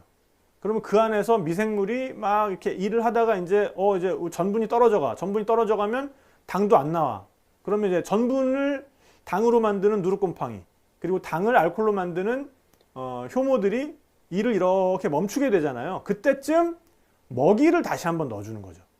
먹이를 넣어주게 되면은 다시 전분이 들어왔으니까 다시 그럼 이걸 가지고 당을 만들어. 당을 만들면 그 옆에서 이렇게 대기하고 있다가 다시 이걸 가지고 그러면은 알코올을 만들어. 이런 식으로 도수가 그때부터 또 올라가게 되는 거죠. 그래서 이런 식으로 밑술 한 번에 덧술 한 번 하면은 그게 이제 2양주고, 덧술을 2번 하면 3양주, 3번 하면 4양주, 5양주까지 있다고 말씀을 드렸고, 그래서 이 중양주법을 쓰게 되면 발효 숙성 기간이 길어지잖아요. 그러니까 발효 숙성 기간이 길어지면 술맛이 좀 더 조화로워지고, 그 다음에 아까 말씀드린 것처럼 원래 거기에 넣지 않았던 아름다운 향기가 나게 됩니다. 그거를 방향이라고 그런다고 말씀을 드렸죠. 근데 이 중양주법은 당연히 특히나 이제 3양주 이상의 고급 술의 경우에는 인건비가 많이 들어요. 누군가가 이 술이 망쳐지고 있는 건 아닌지, 제대로 가고 있는지 계속 지켜봐야 되잖아요. 특히나 옛날에는 지금처럼 뭐 냉장 시설이 있어가지고, 아니면 뭐 이렇게 냉난방 시설이 있어가지고 발효실의 온도를 일정하게 유지시켜주는 그런 게 불가능했잖아요. 그러니까 만들 수 있는 시기도 한정이 돼 있었고, 그 다음에 이게 이제 덧술을 한번 한다는 거는 그때마다 망칠 수 있는 확률이 기하급수적으로 늘어나는 거거든요. 그러니까 밑술 한번 하고 덧술 할 때 그 덧술로 들어오는 곡물 재료가 잡균에 오염이 안 돼 있어야 돼요. 2번째로 들어오는 놈도 오염이 안 돼 있어야 되고, 3번째로 들어오는 놈도 오염이 안 돼 있어야 되고, 근데 언제든지 걔네들은 잡균에 의해서 내가 원치 않는 미생물에 의해서 오염되어 있을 가능성이 상존하는 거잖아요. 그러니까 이거를 양조를 한 번 더 하고 2번 더 하고 한다는 거는 그만큼 그러니까 전체를 다 망해먹을 위험을 감수하고 하는 거기 때문에 숙련된 기술이 필요한 거죠. 그래서 요거를 그렇게 이제 기다려서 더 끌고 가는 게 굉장히 어려운 거고, 또 가격이 더 비싸지는 거죠. 그래서 어쨌든 요즘 그 국순당에서는 이양주법을 이용한 그런 생막걸리가 나오고 있다고 해서 저도 그래서 그거 먹어봤는데 국순당 술은 뭐 저는 그 지금 그 유산균 막걸리인가요? 유산균 숫자 뭐 써있던데 그거보다도 우국생은 마실 때마다 신기한 것 같아요. 아니 어떻게 이 가격에 이 맛이 나지? 물론 그건 이제 아스파탐도 쓰고 뭐 했습니다만 그럼에도 불구하고 그 가격이랑 그 맛을 이렇게 생각해 보면은 아니 어떻게 도무지 이 가격에 이 맛을 맞췄단 말인가. 그래서 정말 불가사의한 막걸리라고 생각을 하고 있습니다. 네. 그리고 고혁진님께서 넷머이 네 이게 이제 베트남 소주죠. 베트남 찹쌀로 만드는 베트남 소주인데 찹쌀로 만드는 소주 그러니까는 되게 되게 맛있을 것 같다라고 생각하시지만 처음 드시는 분들은 약간 역할 수 있어요. 이게 그 찹쌀 향이 너무 강해가지고 그래서 먹어보면은 술 맛보다도 처음에 느껴지는 거는 그 누룽지 향이 확 올라오고 그 다음에 이제 이 넷머이도 좀 만든 거에 편차가 굉장히 크거든요. 잘 만든 걸 만들어 보면은 그냥 찹쌀향 강한 소주다 그 정도로 받아들여지는 것도 있는데 좀 못 만든 걸 먹으면 누룽지 향 다음에 그렇게 그 헛구역질 유발시키는 그 역한 기운이 이렇게 확 올라오는 애들이 있어요. 네, 그래서 그런 것들은 좀 힘들기 때문에 제가 베트남 이렇게 취재 가고 그러면은 그 토닉워터 같은 데 많이 타 먹었던 것 같아요. 네. 어쨌든 뭐 베트남도 아시아 그 쌀 문화권이니까 우리의 막걸리에 해당하는 게 있고 그 다음에 당연히 증류주에 해당하는 게 있죠. 그래서 그 라오스 태국 말로는 그 소주가 아니라 이제 양조주에 해당하는 게 라오하이였어요. 라오하이. 라오하이가 뭐냐면은 이만한 항아리에 발효된 곡식 그 자체가 들어있고 거기에다가 물을 이렇게 부은 다음에 그 다음에 우리는 용수를 박아서 걸러서 먹잖아요. 그게 아니라 물을 부은 다음에 거기다 빨대를 박아요. 그래서 그 빨대가 일종의 그 용수 내지는 필터 역할을 해주는 거죠. 그래서 그 빨대 끝이 약간 납작하게 되어 있거든요. 그래서 그 빨대 만드는 가장 좋은 재질이 뭐냐면 여러분들 뭐 또 제 나이 또래는 아실 텐데 TV 안테나 있잖아요. TV 안테나. 그게 그 빨대 만들기 가장 좋은 재질이에요. 그래서 그 TV 안테나를 왜 이렇게 해가지고 뚝 끊으면 이렇게 힘 줬던 부분은 이렇게 되게 납작해지잖아요. 그래서 그거를 박아서 이렇게 빨아 먹으면 곡물 알갱이들이 안 딸려오기 때문에 네, 그래서 그게 이제 양조주고 그 라오하이를 가지고 그 물만 이제 액체 부분만 추출해가지고 그걸 끓이게 되면은 이제 라오라오라고 부르는 독주가 나오죠. 그 라오라오가 우리 소주에 해당하는 거고 베트남에서는 그 양조주에 해당하는 술 이름은 제가 모르겠어요. 근데 어쨌든 이걸 가지고 끓이면 넵머이 이게 이제 소주가 되는 거죠. 밖에 비가 오고 있는 모양입니다. 네, 정중한님께서 안녕하세요. 비 오는 밤입니다. 라고 말씀을 해주셨고 고혁진님께서 맞습니다. 큰집 할머님께서 매년 설날쯤 술을 내리셨는데 가끔씩 올해는 망쳤다고 약간 식초향이 날 때도 있었습니다. 네, 좋은 말씀 해주셨는데 이 식초향이 난다는 게 뭐냐면요. 그러니까 이제 유산균이 개입을 한 거예요. 그러니까 지금 보면은 이 소곡주에도 유산균이 개입한 흔적이 있거든요. 그게 바로 산미예요, 산미. 그러니까 유산균은 이 안에 들어가서 당을 소비를 하고 산을 만들어요. 젖산. 그렇기 때문에 그 젖산이 생겨나면은 이 술에 신맛이 생겨나게 되는 건데 유산균이 너무 과하게 증식을 하면 적절한 산미가 올라오는 그 수준이 아니라 술 자체가 식초가 되는 거예요. 네. 그렇기 때문에 보면은 우리 그 문헌에 보면은 우리 술 적어놓은 그런 이제 만드는 법 이런 문헌에 보면은 처음 시작할 때 이제 이 그릇을 준비해서 늘 이 말부터 시작해요. 백세한다, 백세한다. 무슨 어떤 이제 이런 술 만들 수 있는 그런 항아리를 준비해서 백세한다. 백세한다가 뭐냐면 100번 씻는다는 거예요. 그러니까 그 정도로 깨끗이 씻어서, 흐르는 물에 씻어서 잡균을 없애라 라는 거예요. 그러니까 지금처럼 뭐 그 균에 대한, 미생물학에 대한 지식이 지금처럼 발달이 돼 있었으면은 뭐 그냥 뭐 끓는 물에 소독하고 그다음에 이제 뭐 식용 소독제 그거 뿌려라 이렇게 썼을 텐데, 그게 아니라 그런 지식이 없으니까 최대한 이게 환경이 깨끗해야 술을 망치지 않는다라는 거를 경험적으로 아시니까 이 항아리 같은 거를 백세해라 라고 맨 처음에 그렇게 써놓으신 거죠. 그렇기 때문에 이제 그런 것들이 관리가 제대로 안 되면 유산균도 너무 과도하게 번식을 하고 이런 식이 돼서 술 자체가 쉬어질 수가 있어요. 그리고 이제 잘 된 술이라고 하더라도 보관이 또 잘못되면 중간에 또 미생물들이 번식을 하고, 특히 이제 유산균이 과하게 증식하면 또 쉬어지기도 하고 그렇습니다. 그리고 이제 다른 이상한 이제 그 곰팡이균들 같은 게 막 번식을 하게 되면은 이취라 그래서 이제 정말로 못 먹을 냄새가 나는 거죠. 쿰쿰한 아주 그냥 안 좋은 냄새들이 나기 시작하는 거죠. 원재리님께서 베트남에서 해장은 걱정이 없으셨겠네요. 고수 잔뜩 넣고 쌀국수. 아, 그렇죠. 네. 저도 동남아 돌아다닐 때는 그 전날 아무리 술을 마셔도 다음날 길거리에서 한 500원 하는 쌀국수 한 그릇 사 먹으면 그냥 싹 풀리는 그런 기적을 체험하곤 했는데, 뭐 그거는 그 쌀국수가 뭐 영험해서라기보다는 그냥 제가 그때 좀 젊었던 걸로 그렇게 이해를 하면 될 것 같습니다. 네. 네, 어쨌든 그래서 제가 준비한 그 한국 술의 역사에 대한 이야기는 마쳤고요. 그리고 이제 우리 술의 분류에 대해서 조금 말씀을 드리려고 했는데, 이게 이제 준비할 때는 이거 역사 얘기 가지고 시간이 넘치겠네라고 생각을 해가지고 따로 제가 자료를 준비를 하지는 않았어요. 근데 오늘 이제 강연 내용 중에서 탁주, 약주, 그러니까 청주, 그리고 소주의 구분, 그 다음에 우리 술을 그럼 몇 번에 나누어서 만드느냐, 몇 번에 나누어서 양조하느냐. 그래서 단양주, 중양주.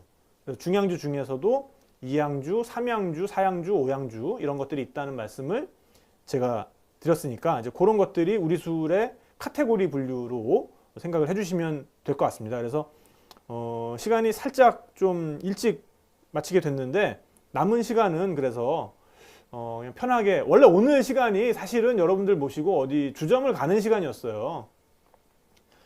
그래서 저는 이제 홍대에 있는 우리 술 주점 얼수라는 데가 있거든요. 얼수 비스트로. 네, 그래서 거기가 뭐 안주도 정말 맛있고 우리 술 라인업도 정말 좋고 해가지고 거기를 함께 가서 이렇게 이제 술을 마시면서 이런저런 이야기를 나누는 시간으로 생각을 하고 있었는데, 뭐 조금만 더 있으면 그런 게 가능하지 않을까라고 생각을 했었는데, 뭐 가능하기는 개뿔 지금 다시 이 확진자 수가 막 올라오고 있어가지고 이렇게 안전하게 비대면을 통해서 여러분과 만났고요. 네, 그래서 남은 시간은 어쨌든 뭐 자연스럽게 댓글창에 뭐 질문 올려주시고 이런저런 이야기, 술에 대한 이야기 해주시고 하면은 그런 시간으로 마무리하면 좋을 것 같습니다. 네. 그럼 뭐 각자 그러면은 댓글창에 본인만의 해장 방법 한번 좀 올려주시죠. 저는 사실은 이제 선주 후면을 실천하고 있어서 술 좀 많이 먹은 날은 무조건 냉면입니다, 사실. 네. 이렇게 막 어질어질하고 머리 아프고 속도 안 좋고 할 때 그 맑은 냉면 육수를 쫙 들이키면 모든 것이 원점으로 다시 리셋되는 그 기적을 체험하고 나면은 술 먹은 다음 날은 무조건 냉면이죠.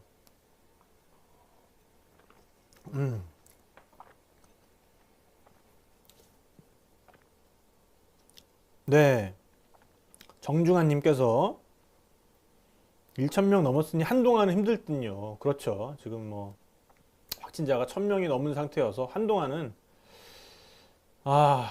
네, 우리 여행수다도 좀만 더 있으면, 정말 좀만 더 있으면 공개 녹음할 수 있겠지, 좀만 더 있으면 번개라도 칠 수 있겠지, 이런 식으로 생각하면서 제가 계속 버텨왔는데 좀 힘이 많이 빠지는 것도 사실입니다, 진짜.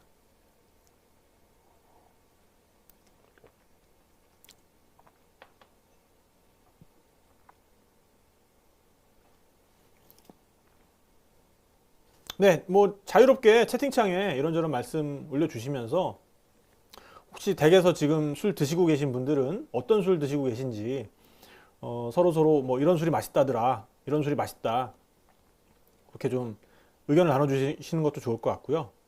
그렇습니다.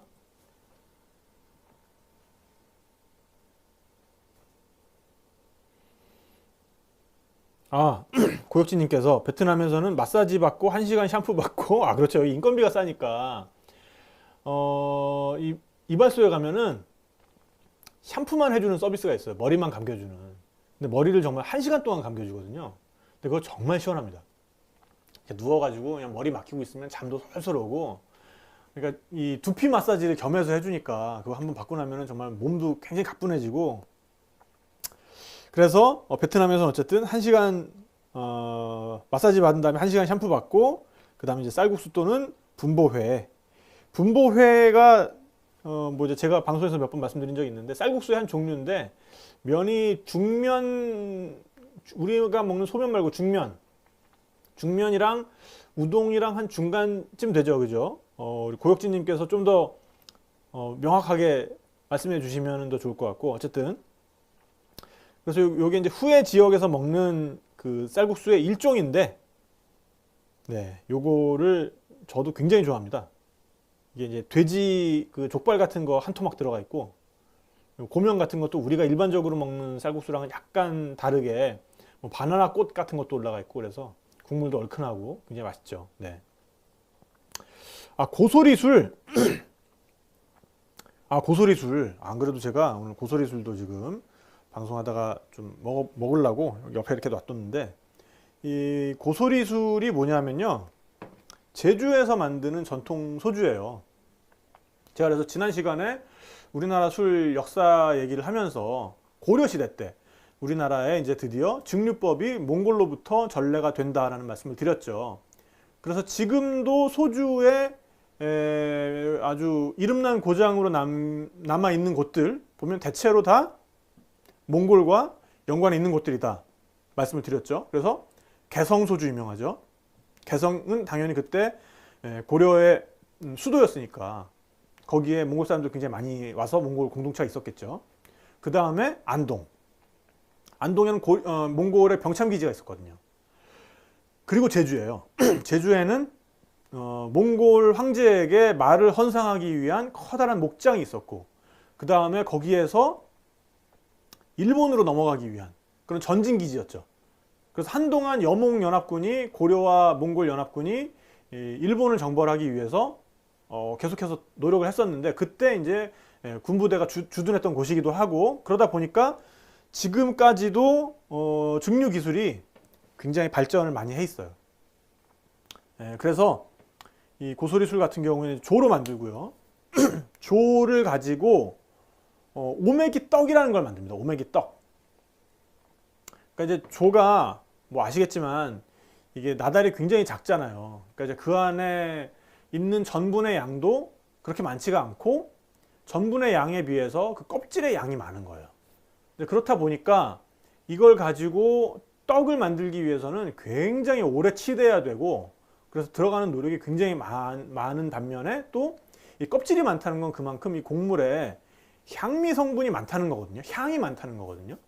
그래가지고 그걸 가지고 오메기 떡을 이렇게 만들어 놓으면은 거기에서부터 술을 만들 수가 있어요. 그게 오메기 맑은 술이에요. 오메기 맑은 술이 그러니까 쌀로 만드는 술로 빗대면 청주죠. 조로 만드는 청주죠.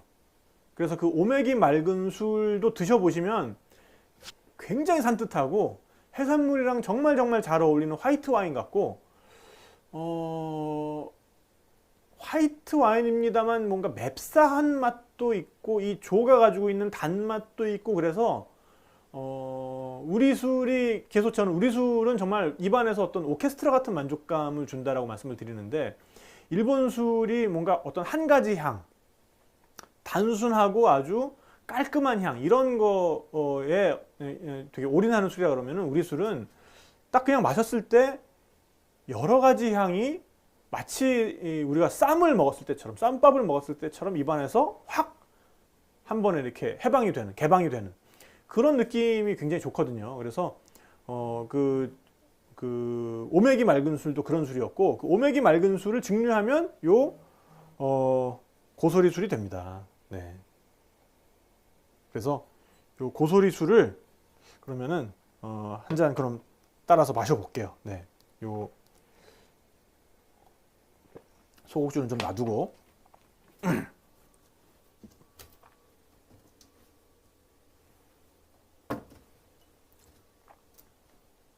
아, 저 잔에다 먹으면 되겠군요.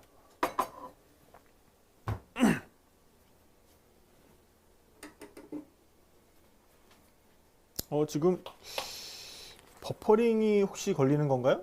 괜찮나요? 제 화면에만 지금 버퍼링이 약간 걸리는 것 같은데. 자, 그래서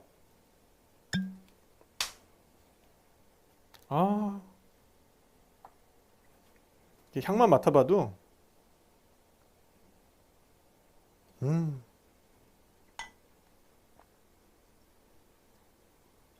그러니까 이 쌀술과 굉장히 다른 점이 뭐냐면, 쌀은 되게 화려하고 예쁘고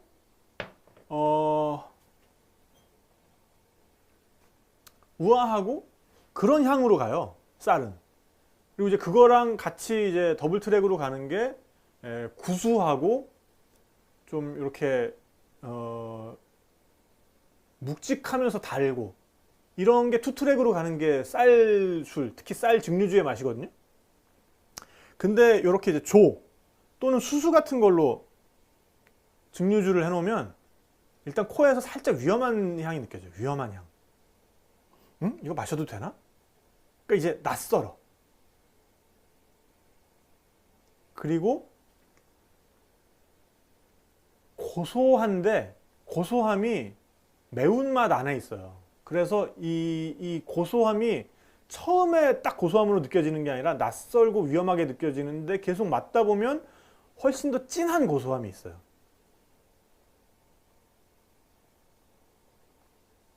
그래서 지금 요 고소리술 같은 경우에 이제 그런 식의 향기를 풍기고 있고, 그래서 이 고소리술은 오메기 맑은 술은 이제 조를 가지고 삼양주 방법으로 만듭니다. 일단 오메기 떡을 만든 다음에 그걸 가지고 술을 빚어서 삼양주 방법으로 이제 만들게 되고, 그래서 조만 가지고 하는 게 아니라 보리도 좀 써요. 그런 다음에 그거를 제주도 특유의 요 증류기가 있어요. 그걸 고소리라고 불러요. 그래서 고사리가 들어가서 고소리술 아니고요. 고소해서 고소리술 아니고요. 제주 특유의 증류기인 고소리로 내리기 때문에 고소리술인 거고요. 이제 정체는 어쨌든 그 조로 만드는 소주인 거죠.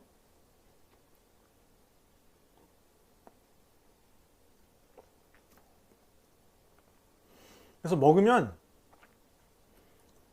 매운맛이 처음에 확 밀려오고, 그 다음에 이 조 특유의 향과 함께 단맛이 한번 쫙 밀려오고, 그 다음에 마지막으로 굉장히 기분 좋은 쓴맛이 한번 탁 치고 와요. 그러니까 이게 이제 저는 생명력 같거든요. 그러니까 그 일반적인 소주도 물론 맛있지만 이런 조나 수수 같은 좀 더 척박한 데서 자라는 곡물들은 그런 척박한 곳에서도 싹을 틔우고 자라나기 위해서 좀 더 강인한 생명력들을 갖고 있어요. 그래서 그런 기운이나 그런 향 같은 게 여기에서 분명하게 표현이 되는 것 같아요. 그래서 딱 먹었을 때 이렇게 되게 쌀술처럼 쉽게 곁을 주는 게 아니라, 그래? 네가 나를 먹을 수 있겠어? 네가 나를 한번 내 가치를 알아볼 수 있겠어? 라고 퀴즈를 한번 던지는 것 같은 그런 느낌이 있고, 그 다음에 입에 머금었을 때는 정말 그 제주도에 아주 그 널찍하게 펼쳐진 그런 억새밭? 그런 데를 거니는 것 같은 그런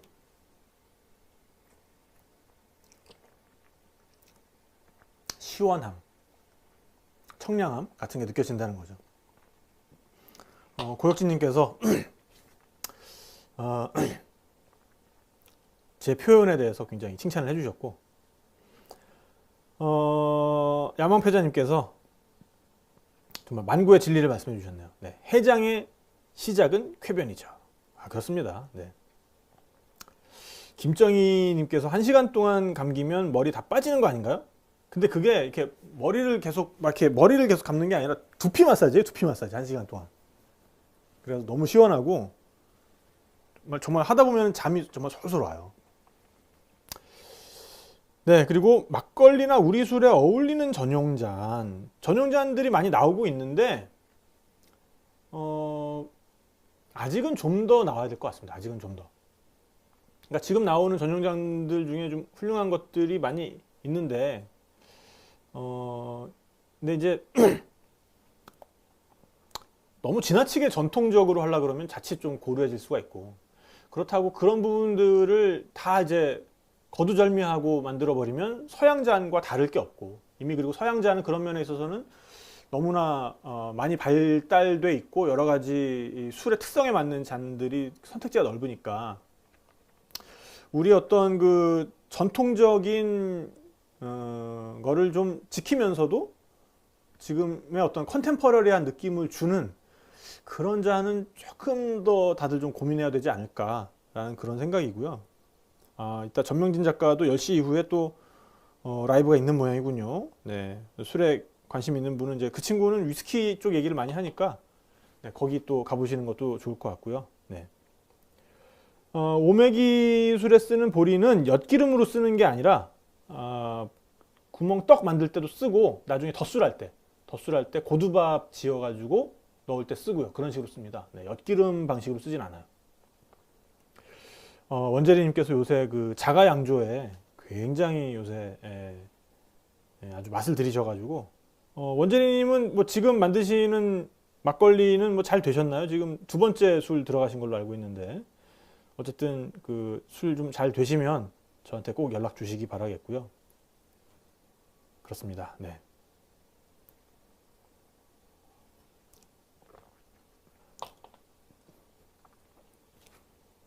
자, 오늘은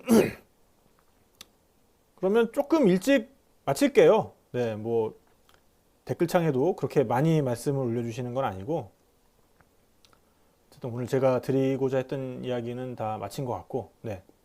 그래서 어쨌든 지금의 이 좋은 분위기, 이게 좀 코로나 때문에 어찌 보면 강제적으로 생겨난 분위기이지만 우리나라 술에 있어서는 더할 나위 없는 기회고, 이 기회를 술 만드시는 분들이나 즐기시는 분들이나 좀 잘들 살려서 나중에 생각해 보면 야, 정말 코로나가 있었기 때문에 우리 한국 술이, 우리 술이 우리나라 술 시장을 주도하는 아주 메이저 술이 됐다라고 평가받을 수 있을 정도로 좀 이제 이런 흐름이 좀 잘 좀 이어져 나갔으면 하는 바람이고요. 네, 그래서 술 드시는 분들도 또 혼자 드시다 보면은 또 이제 의외로 과음하기 쉽거든요, 이게. 그러니까 혼자 드시더라도 뭐 이를테면 요새 그런 거 많잖아요. 뭐 줌을 이용해서 멀리 있는 친구와 또 함께 술을 드신다든지, 아니면 이제 혼자 드실 때도 본인의 주량에 대해서 명확하게 파악하고 드시는 지혜 같은 거는 더더욱 필요할 것 같고요. 그래서 어쨌든 뭐 뜻도 좋고 몸에도 좋고 그리고 우리 술 산업에도 도움이 되는 우리 술, 네, 집에서 많이 즐겨주시면 감사하겠습니다. 네. 네, 저는 그럼 이만 물러가도록 하고요. 이후에 이야기는 또 우리 탁PD의 여행수다 DB파기에서 즐겨주시면 좋겠고, 이번에 이진아 기념 도서관 강연에서 강연을 통해서 저를 또 새롭게 알게 되신 분은 저희 탁PD의 여행수다 팟캐스트 유튜브도 많이 시청해 주시면 감사하겠습니다. 그리고 이번 주말에 일요일날 저희 라이브가 있는데 3시에 라이브 있습니다. 그래서 이 채널에서 라이브가 진행될 예정이고요. 이번 주 게스트는 삼장 밥사, 저와 함께 허지웅 쇼의 삼장 밥사로 출연하고 계신 이우석 놀고 먹기 연구소 소장님께서 나오셔서 망친 여행을 추억하며, 벌써 제목부터 죽이지 않습니까? 이 망친 여행을 추억하며라는 주제로 말씀해 주실 예정입니다. 네, 그리고 이진아 기념도서관에서는 계속해서 저 말고도 또 술에 대한 해박한 지식을 지닌 전문 강사님들께서 나오셔서 맥주, 와인, 또 여러 가지 다른 술에 대한 이야기도 인문학적으로 풀어주실 예정이니까요. 이 프로그램에 대해서도 계속 관심 가져주시면 감사하겠습니다. 네, 그럼 저는 이만 물러가 보도록 하겠습니다. 여러분 모두 평안하시고 다음에 기회 있을 때 정말 진짜로 오프라인에서 술 한잔 하면서 뵙겠습니다. 여러분 감사합니다.